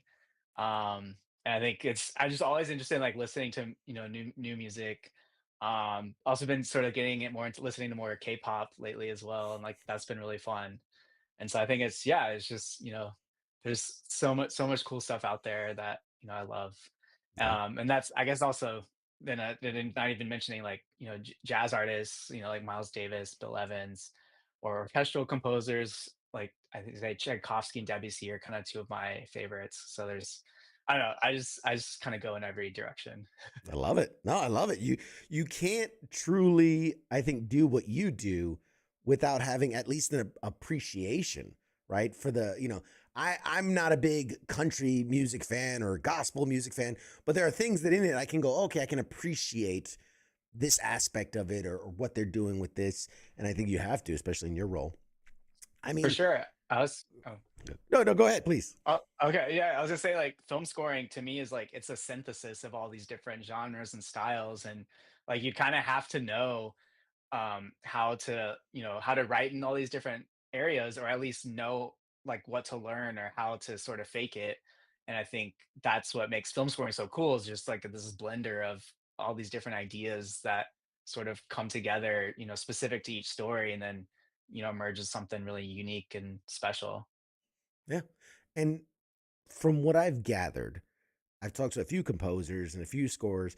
Like it is such a competitive field to break into, to be successful in, you know, where there's, everyday names in acting and directing and even some writing.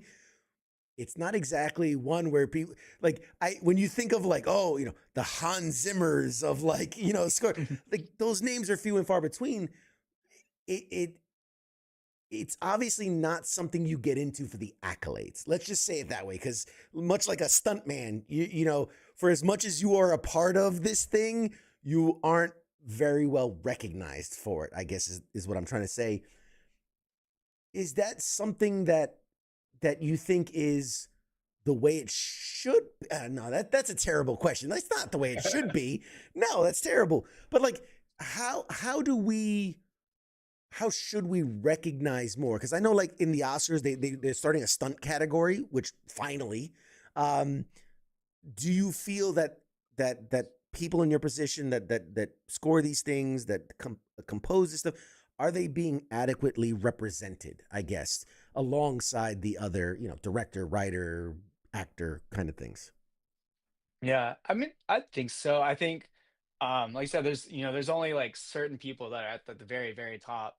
But I think there's, beneath the Hanses, like there's so many other types of projects and other, you know, people that are making like a really good killing, doing this. And um, I think, there's also, I think you're seeing now a lot of composers also write music in other mediums or work with artists in other ways. And I think the idea of like a John Williams sitting at the piano writing a score for all these studio projects, the sole composer, like that vision is sort of antiquated. And the nature of a film composer is different. And I've actually stopped saying that I'm a film composer and just say the word composer, Mm. because I'm also interested in like working in other ways and working with artists outside the film world. And so I think you're seeing a lot of that as more common, and diversifying sort of the way we express ourselves and where our music is played and performed. Mm. I like it. That's a good answer. For you, what was like your, big break, right? The moment that you felt like, oh shit, like I'm really in this. Like this is a thing and it's happening. What was that moment for you? Yeah, so it was when I met Christoph Beck, who was my mentor, and Okay. I'd been living in LA for a couple years, just grinding, trying to find, steady work. And then sort of showed up one day that he needed some extra help on his team. And it really like that sort of opened up a lot of doors and was, able to work on a lot of these cool projects. And to the point now where like for Agatha and Hawkeye and some of our more recent collaborations, we worked more as like co-composers and I think really thankful for his mentorship and just the opportunity to really be in those rooms and work on those really cool projects. Mm. And was there a project early in your career that maybe taught you a lesson that you still kind of carry today? Like what was that pivotal lesson that you got? That's a good question. I mean, I feel like there's a lesson in each project. Um, but maybe I think a memorable one is, my the first one I, worked on with Chris, The American Made, which a Tom Cruise movie directed by Mhm. Doug Liman. And that was sort of my like introduction to just the like the pace of, working on these studio films and um the letting go of your babies, because like you again like you think you write the coolest cue, but if the director or someone doesn't think it works for the scene, then you kind of have to just like move on and find other solutions. And I think it was sort of a like baptism by fire, whereas like I just showed up and like they're like we just need to crank out music and you need to figure this out as you go. And so I think that was it was a very humbling experience and very changed my perspective on that. And I but yeah, it's there's an energy in these types of projects that it's you have to kind of learn and Mm. to learn how to keep up with it. And I mean, I can imagine too, again, complete outsider, but I can imagine for someone in your position where, like you said, you're the baby, right? This thing that I'm working on and I want it to be perfect, but you're up against the time crunch, you're up against other people's visions of how it should be. Is there any like how close would you say have you come to like no, this is perfect, this it went out exactly as I want, like I didn't need any other extra time or anything like that? Does that Yeah. exist? Does that happen? Oh, for sure. Yeah, yeah. No, it still happens a lot, and I think a lot of that is just you're trying to find people that you vibe with, and ultimately, like as composers, we're just trying to serve the vision of the story and trying to understand the characters, their motivations, the bigger themes of what's going on. And it's sort of you hope that you click with the director and the filmmakers and that they're able to communicate their vision, and then I think you hope you find that synchronicity, and then it's yeah, like there might be still cues here and there that you struggle with or it might be more challenging, but then there's a lot of times where it's like first second pass like you're good, and like that's always satisfying. I'd say Agatha was really good example of that. It's a taking a step back, like it's kind of a hard show because there's just so much going on and so many things are connecting and so many different styles of music. But I think it's, we spent a lot of time early on sort of like experimenting and sort of figuring out what that is. But then, once we sort of like unlocked it, then everything sort of fell into place. And I think ideally you find that on each project.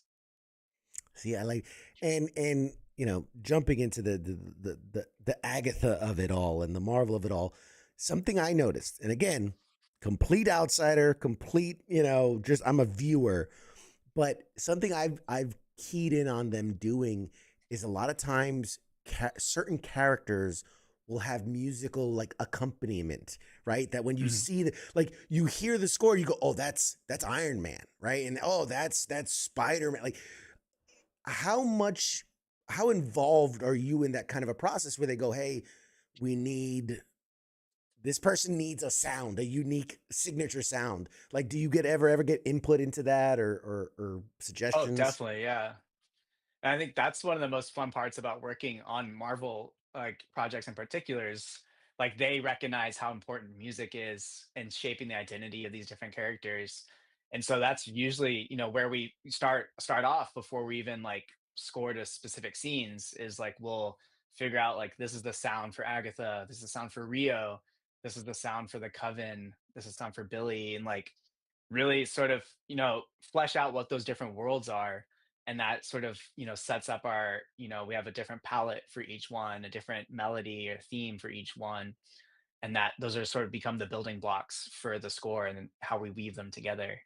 Mm. And that's yeah, I feel like you try to do that on different on each project, but the degree of what you can do that really depends on what the type of show is and sort of what the needs are of the story. And so it's for that it's more expressive and it's more like this is the theme, this is the big moment. Whereas other things it might be more restrained and it's you're you know getting more into like the subliminal sort of Mhm. scoring. And so it's you got to kind of figure that out with each one. Yeah, and I think I would imagine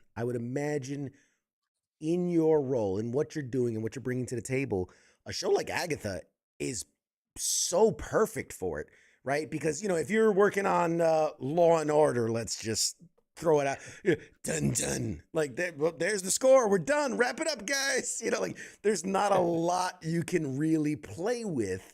Whereas, let's keep it into Marvel.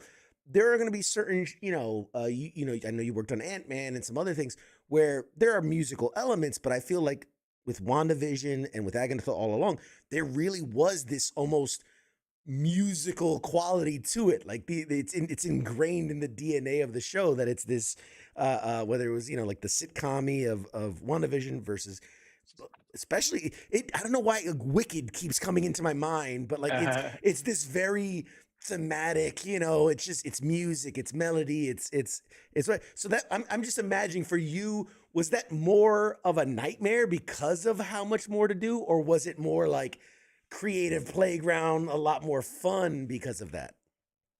Oh, it was way more fun. And I think, especially like with modern scoring, like sensibilities, we're often told to like as composers to like tone it down. Like that's too expressive, where it's like it can come across as too cheesy or melodramatic, or too sincere. And like there's so many, especially adult dramas or other genres where you have to be more sort of like neutral and like you need music, but you don't want to like tell Mhm. anything specific. But then with again with Agatha and all that, like we just go for it. And like you said, like even with like the sitcoms, the styles, like they're just so specific.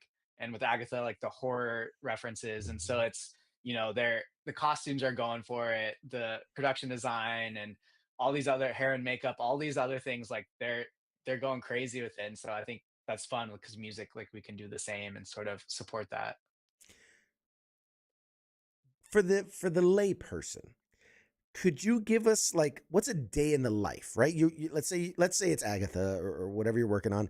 Like, what does a composer do? What does a typical day look like for you in the office in doing work? Yeah, I'd say, most composers just sitting at the computer by yourself. And then I think, everyone just sort of has their sort of preferences. So like for me, I'm like I love early morning, go on like a short walk, the sun's just coming up and sort of, get the juices flowing. Sometimes I'll like listen to something as maybe like inspiration, or maybe I'll listen to a cue that I worked on previously and sort of just get in the creative mindset, while I'm going about my morning, make my coffee, all that. And then I like, yeah, a lot of it's just, sitting here and just, testing out ideas, um, or recording. Sometimes, I have a guitar here, I have a piano in the other room, or sometimes just sit there and just sort of noodle around. And, um, you know, w- the extent of that really depends on the type of project, Mhm. or if it's like a more electronic synth-based score, then it's a lot of it's, here.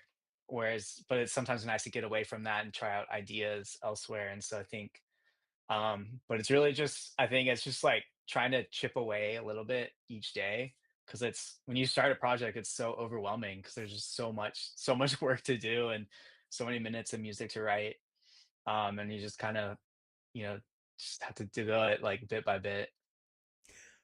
How much of like, because again, I know as much as I love this stuff, by the way. This is the stuff that drives me. Oh, I love it. I'm the conspiracy guy with like the tying things and the how does this work? Like they go, okay, we need music for this sound. How much of the story do you know? Like, do you get and you don't get a script, I would imagine, but like, do you get like story beats? Do you watch dailies? Like, how involved are you kind of bringing music into what they're doing physically, right? By shooting stuff. Yeah, yeah. Yeah, generally like when we're like full on, like they've already have like a rough cut or something. And so like we'll watch it, with like a general idea and like, they're always making changes. Sometimes they might reshoot sections or they're, CGI, obviously like that takes a lot of time. And so we'll see it in different sort of stages of completion. Um, but then there are sometimes too where we actually will might see a script, and I think it depends like your relationship with the filmmaker. Like I prefer to, I like to read the script before they even shoot it, just to have like start those creative conversations because there's so much that you can sort of like understand about the vision and understand about the creative direction that you're going in just from talking and sort of hashing out these ideas. So then once you actually they actually shoot the film and you actually start working directly to it, you already have placed something to ideas to sort of work with.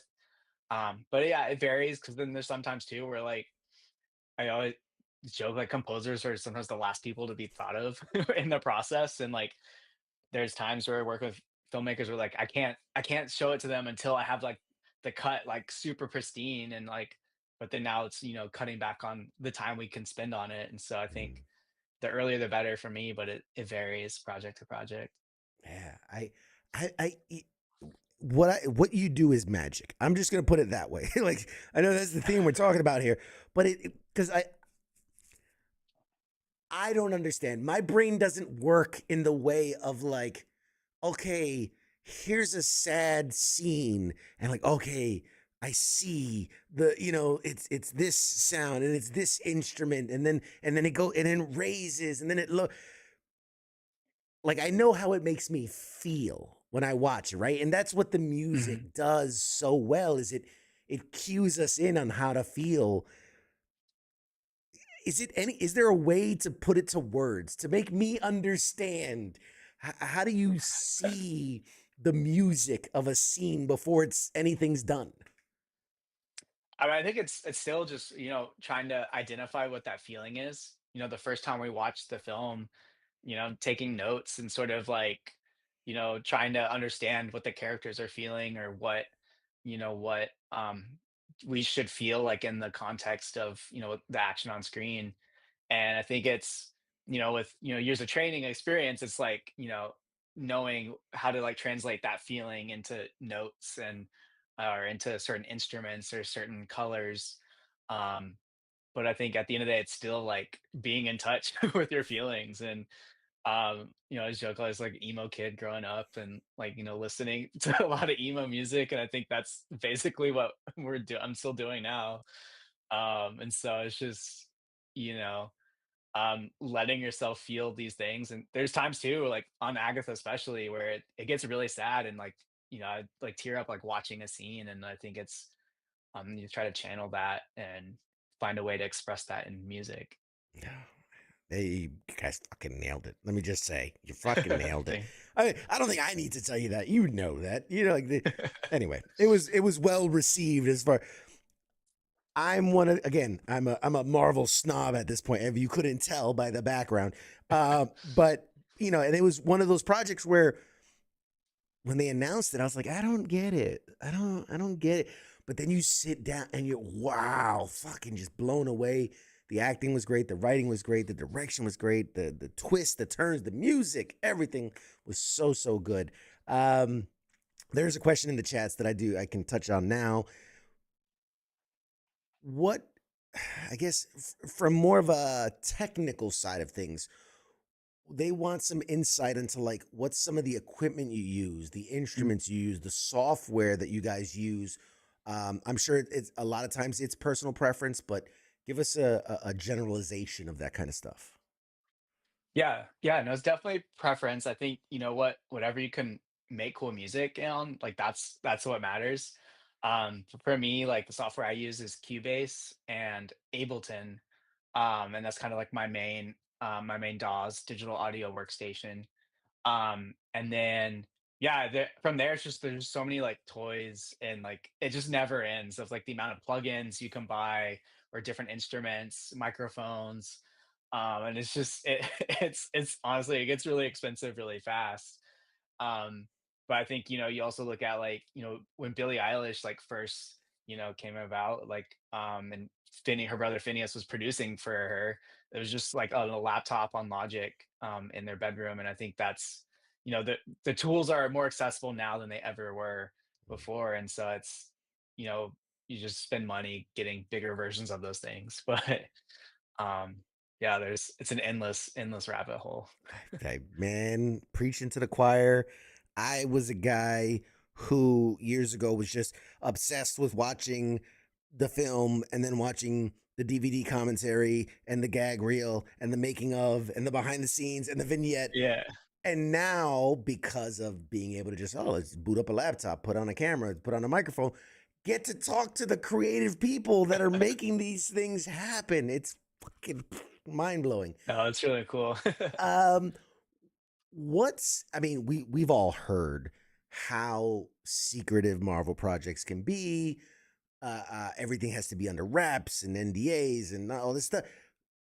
How collaborative of a process is it when you're kind of still working with something that's massive, right? Because you can call it Agatha All Along by itself, but it's a weave in the tapestry of this ginormous machine.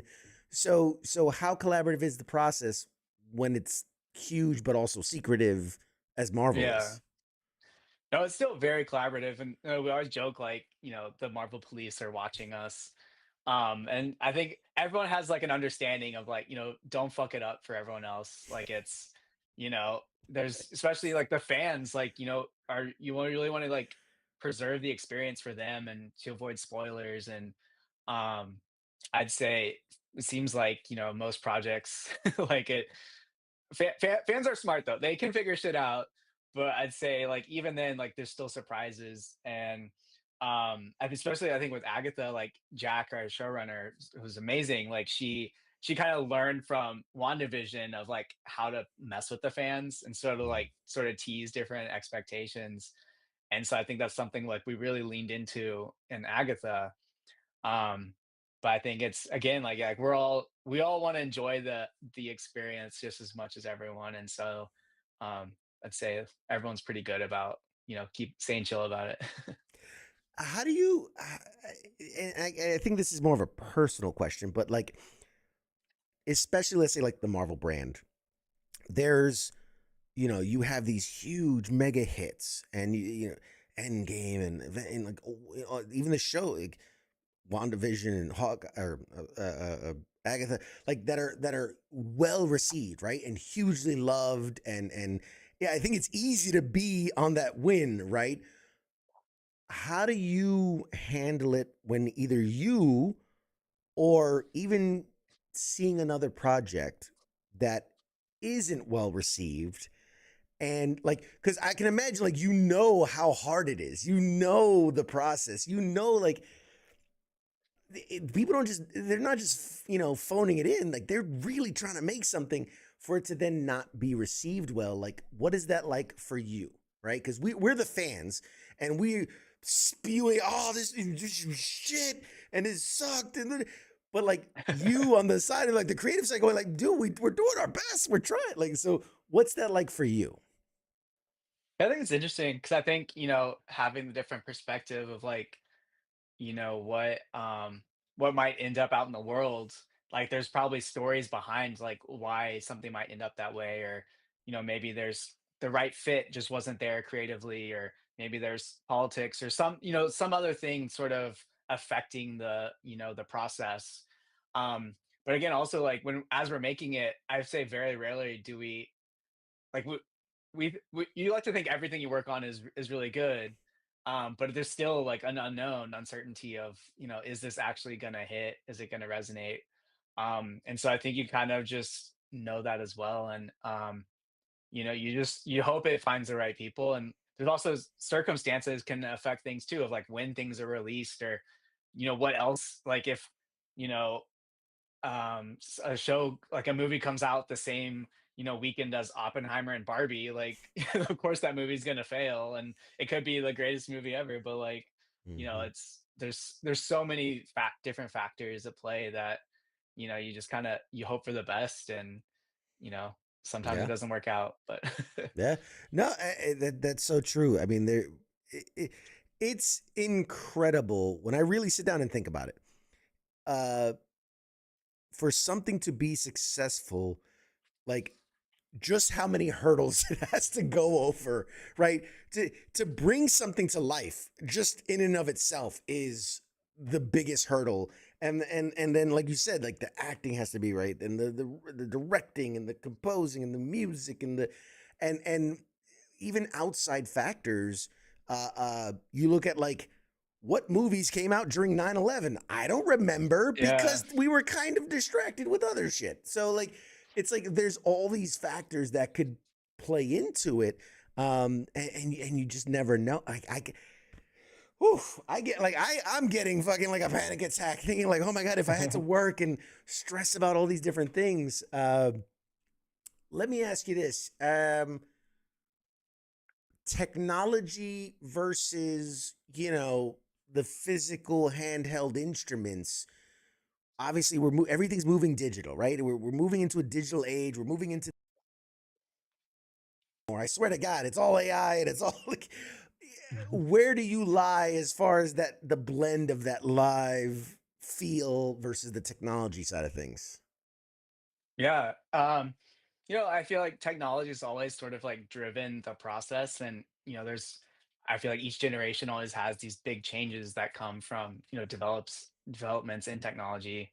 So it's definitely a little scary, but I tend to be more optimistic about I don't think AI is necessarily coming to replace all of our jobs, and all of a sudden everyone's gonna just start watching AI movies. And you've been seeing in the news now with that AI generated actress that like Yes. everyone's freaking out about. Yes. Um, but I think at the end of the day, is like we all crave human stories, and there's like as amazing as AI can be, like it still can't create a good human story, and there still is going to be people behind that. And so I tend to think AI is more useful as like a tool, and it might help speed up the process. Maybe we can make movies quicker or cheaper than like we have before. And I think that's every type of technology throughout, not just in film but just in general, like moving industries forward. I think that's what it does. And so I think we're just figuring out what those changes are, and we're just kind of to be adaptable and find ways to use it well. So Yeah. No, I think you're spot on. I think you're spot on. There's always going to be leaps and bounds in technology and process and making things more efficient. I'm sure on the old movie sets where you get the guy cranking the camera and the guy's carrying the big things of reels of film. And you're like, oh, now this digital camera thing, they're taking our jobs. They're going to replace. yeah, yeah, And it's yeah, like, but that's progress, right? That's progress. But I do exactly, agree yeah. with you. I agree with you that it needs that human touch, right? We're never going to, I mean, God forbid AI just wrote and directed and composed music. It would be, yeah, it would be weird. It'd be real weird. Yeah, yeah. Um, there was you kind of hinted at something, and I'm gonna dig a little bit. Have you ever written something that you thought was like brilliant, perfect, only to have the director ask you for a completely different direction? Like, it seemed like might have had a story there, and I don't want to um pry too much, but Trying to think. I mean, I feel like that kind of happens on all projects. I'd say one that I think I'm still heartbroken about is the opening scene of Ant-Man and the Wasp, like the second one. Um, the original version is different than like what's in the movie. And it originally is this like flashback chase scene through Argentina, and I wrote this like tango chase music that incorporated the Ant-Man theme, and it was really goofy and really fun. And then they like just cut the scene. And I was heartbroken. But the cue still exists on the vinyl as like a bonus track. So it's, it's still out there, the music at least, but it's, There you never go. really saw the light of day. Just the thought of it. I'm like, oh yeah, I could see it. That makes sense. Oh man, we gotta go find it. We gotta go find it. Find the vinyl. Yeah. There it is. We're running out of time, so I'm asking you a couple more questions and then we'll let you go. With streaming kind of changing the game, do you feel that has led to composers getting more creative freedom or maybe less? I guess maybe more. I feel like I kind of like moved out here as streaming was really sort of taking off. So I don't have enough, experience of, before all that. But I think, the nature of television has changed so much, and, where these shows become sort of like these mini series. And I really enjoy that, where you can tell like a self-contained story, and you're not doing like 25 episodes every single year. And it's becomes sort of this like autopilot. And so I think, um, I think it's, again, just like with AI, I think it's taken us a while to figure out streaming, and they came in, disrupted the old model of things. But, it seems like every year we sort of get more comfortable and better with how those things work. And I think it's in some ways has opened up a lot of avenues. So I like it. Good answer. Man, you're good at this. Are, are there any like dream projects or franchises or directors that you'd really love to work with? oh man, yeah, I think I love grew up on like the James Bond movies, and like that was those I think were really pivotal for me, like getting into like film music as well, just because like the music's so iconic and such a big part of each one. And it would be a dream to like work on like a James Bond movie or something. And now that Amazon has it, I'm like, oh, they're gonna start cranking out all sorts of James Bond content. Any minute So now. We're all we'll see what waiting with happens. bated breath, right? You get oh, Yeah. this person's rumored and that person's rumored. No, that's yeah. Yeah. I could see that. There's some real iconic because in some aspects it's like, well, there's like the very uh uh what the word I'm looking for? Like it has a theme. It has the dun dun dun, but each movie tends to have its own. Yeah, I get it. I get what you're going. Yeah, That would be pretty cool. That would be. I could see yeah. that. All right. As we wind down here, what's next for you, man? What should fans be looking out for? What should where's your thumbprint gonna be next that we can check it out? Yes. So next week I actually have a movie titled El Tonto por Cristo that comes out, premieres in Dallas on Monday, where it's shot. And it's about uh it's an art house movie in black and white about a fictitious Orthodox Christian monastery. um and the music, it's a blend of, this Texas Southern twang that, I'm from Dallas, so I kind of grew up in that sort of world, with this, monastic chanting and a cappella music. And it's a really really really unique blend of music. And so, and the story itself. And so it's, yeah, so the premieres in Dallas, and then they're going to do a roadshow tour throughout the US. um, and the soundtrack also drops on Monday.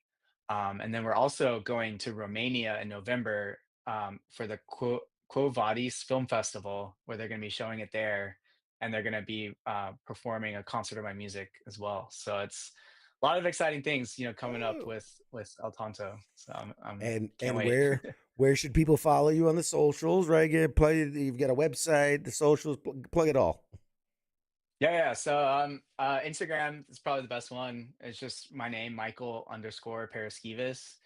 And then I kind of have a TikTok. I don't use it too much, but We all do. there's yeah. I have a few videos out there that, maybe someday I'll add some more. But yeah, so it's all out there. Awesome. All right, and last question. We used to do like a lightning round, but I was like, it's too much. What is the wacky wild? If you could have one of your themes played as your personal entrance music everywhere you go, which one would it be? Oh man, that's hard. Let's see. I was gonna do a throwback to Kate Bishop's theme in Hawkeye. I always Okay. liked, it was fun writing that one because she's kind of like spunky, like spy, espionage, and kind of rebellious. And I think that was her theme is really fun. There you go. We're gonna use that in the edit. We'll have that playing under you the whole time. That's gonna be your theme song. um, Clock Tower mishap. That's the cue. clock tower business. Ladies and gentlemen, this has been just the most fun I've had talking about music with just about anybody. Check out. I mean, I don't even have to say check it. You guys have seen the work. You've seen, like, we're all Marvel fans. We're all nerds here. But go check him out. Follow him on Instagram, and I'm sure you're gonna do a lot more amazing things. We hope to have you back one day. Talk about all the next work and the next work and the next work. And when your name is on the Mount Rushmore of composers, like, I knew him back when he did these little Marvel things, you know. But I'll give you the last few seconds here. Say goodbye to the audience, and then we will toss it to a break. Yeah, thank you so much for having me. This is such a wonderful conversation, so much fun, nerding out. Thanks to everyone listening, and hope everyone has a wonderful, wonderful week. And go Dodgers! Great way to end it. Great way to end it. All right, guys, we'll be back with more show right after this. Shots.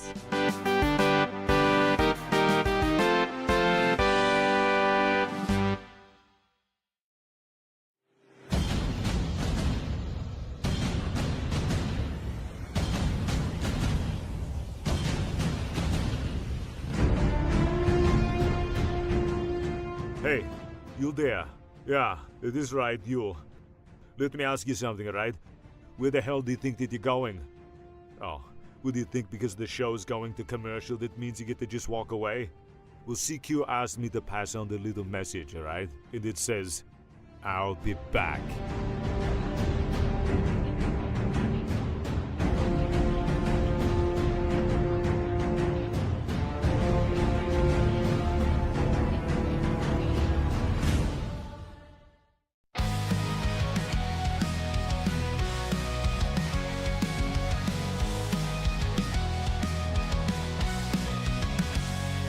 In the shadows of the city bright, where heroes rise and take the fight, there's a voice that breaks the night. It's CQ at the insight. From the comics to the silver screens, talking legends and those crazy scenes, pop culture trends and hidden themes. CQ reveals what it all means.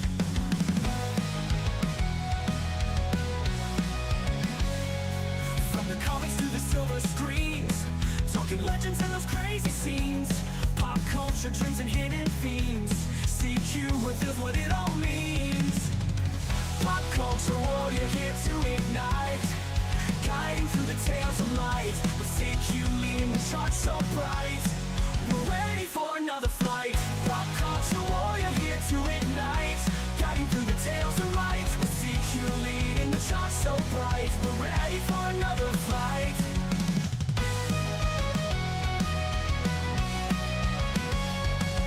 Marvel at the twists and turns, villains playing heroes learn.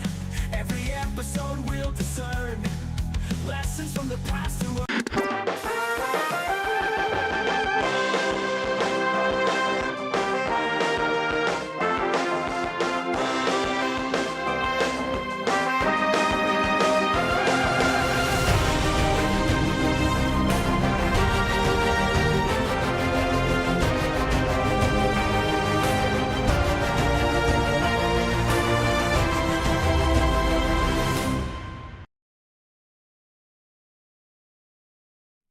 Hey, we're back. We're back. Back. How fucking awesome was Michael Paraskevas? What a great dude. What a great dude, man. I wish him nothing but the most success Once again, continuing our record of just the best kind of people coming on and being guests. You know what I mean? Like,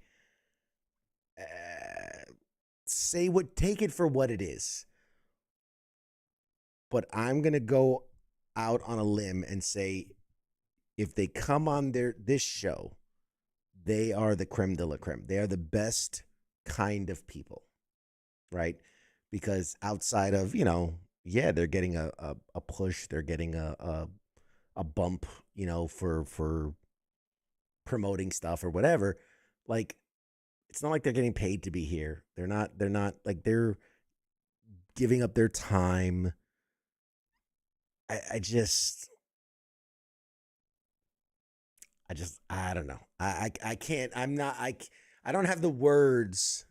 I don't have the vocabulary, the verbiage. I'm not verbose enough to begin to express my gratitude for people taking time out of their schedule to be here and to do this stuff. But with that being said, thank you all for hanging out with us and tuning in, getting a look around the horn. Damn, I've got to update this slide. This slide is so out of date, so very out of date. I'm just gonna go ahead and remove that with how out of date that is. Good Lord. Tuesday's Pop Culture Warrior. Wednesdays is one of our double headers now, which is Sports Bar at 8, followed by the Smoke Pit at 11. Thursdays is Sergeant's Time. Fridays FTX. Saturdays Weekend Co-ops. Sundays currently unoccupied, but that's gonna be changing soon. Mondays is our second doubleheader, and that is The King and Me at 7 and Monday edition at 8 p.m. Eastern. So that's your shows around the horn. I want to thank everybody for tuning in, joining us. Lots coming. Lots coming. In fact, if I pull up, should I tease some of the guests we have coming up? Should I tease the guests coming up? Let's break out the engagement tracker. Or I could just look at the calendar. Let's look at the calendar. Today is September 30th. We were talking with Michael Paraskevas. I'm just so proud of myself for being able to say that. Next week, October the 7th, the day before I leave for New York Comic Con, we have one that I am really excited for. We have Christopher Randolph. You might not know the name, but you definitely know the voice. He has played, amongst other things, Otacon in the Metal Gear Solid series. So Snake, that guy. He played Otacon, and then the father of Otacon in the later series when they flash back. So he'll be joining us. Great story. On the 21st, in keeping with that Metal Gear, it's just lining up the way that it is. Paul Eating, who played the Colonel in the Metal Gear series, again, including a bunch of other things, but I just loved him as the Colonel. He's fucking love Snake. We have, let's see, 1, 2, 3 other people booked, but that's kind of far out into November, so we'll keep that under wraps for now. But yeah, oh man, I'm so excited. We got some really, really good guests coming. There's some really good content we're going to be shooting at New York Comic Con. I've already, our schedule is fucking slammed. I had to create a spreadsheet just so I could keep organized of where I have to be and what time I have to be there, just to make sure we're not missing stuff. So, yeah, tune in, watch. I know I got my editors out there. I'm going to be sending you probably not as much as what I did in San Diego, but a lot. So one of these questions needs to be, what's a Russian gunship doing here? Yes. I see what you did there. We'll definitely be doing that. Yes. And there's a lot more stuff coming. We have new shows that are coming, guests, not just on Pop Culture Warrior, but we're starting to lock down guests for other shows like the Sports Bar, for Sergeant's Time, for Monday Edition. So yeah, a lot of really cool stuff coming, man. Just hang in there. If you're not already, join us in the Discord, man. I was streaming here in the Discord, and we had a lot of backstage chatter and things, and talk with your favorite show host in their rooms. But yeah, I want to thank y'all for tuning in and for doing this and for being here. And we'll see you next week. Shots, everybody. Bye.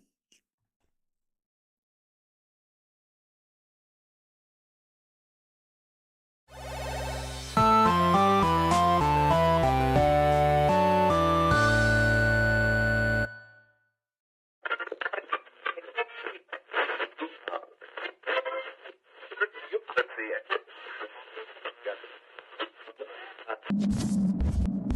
it.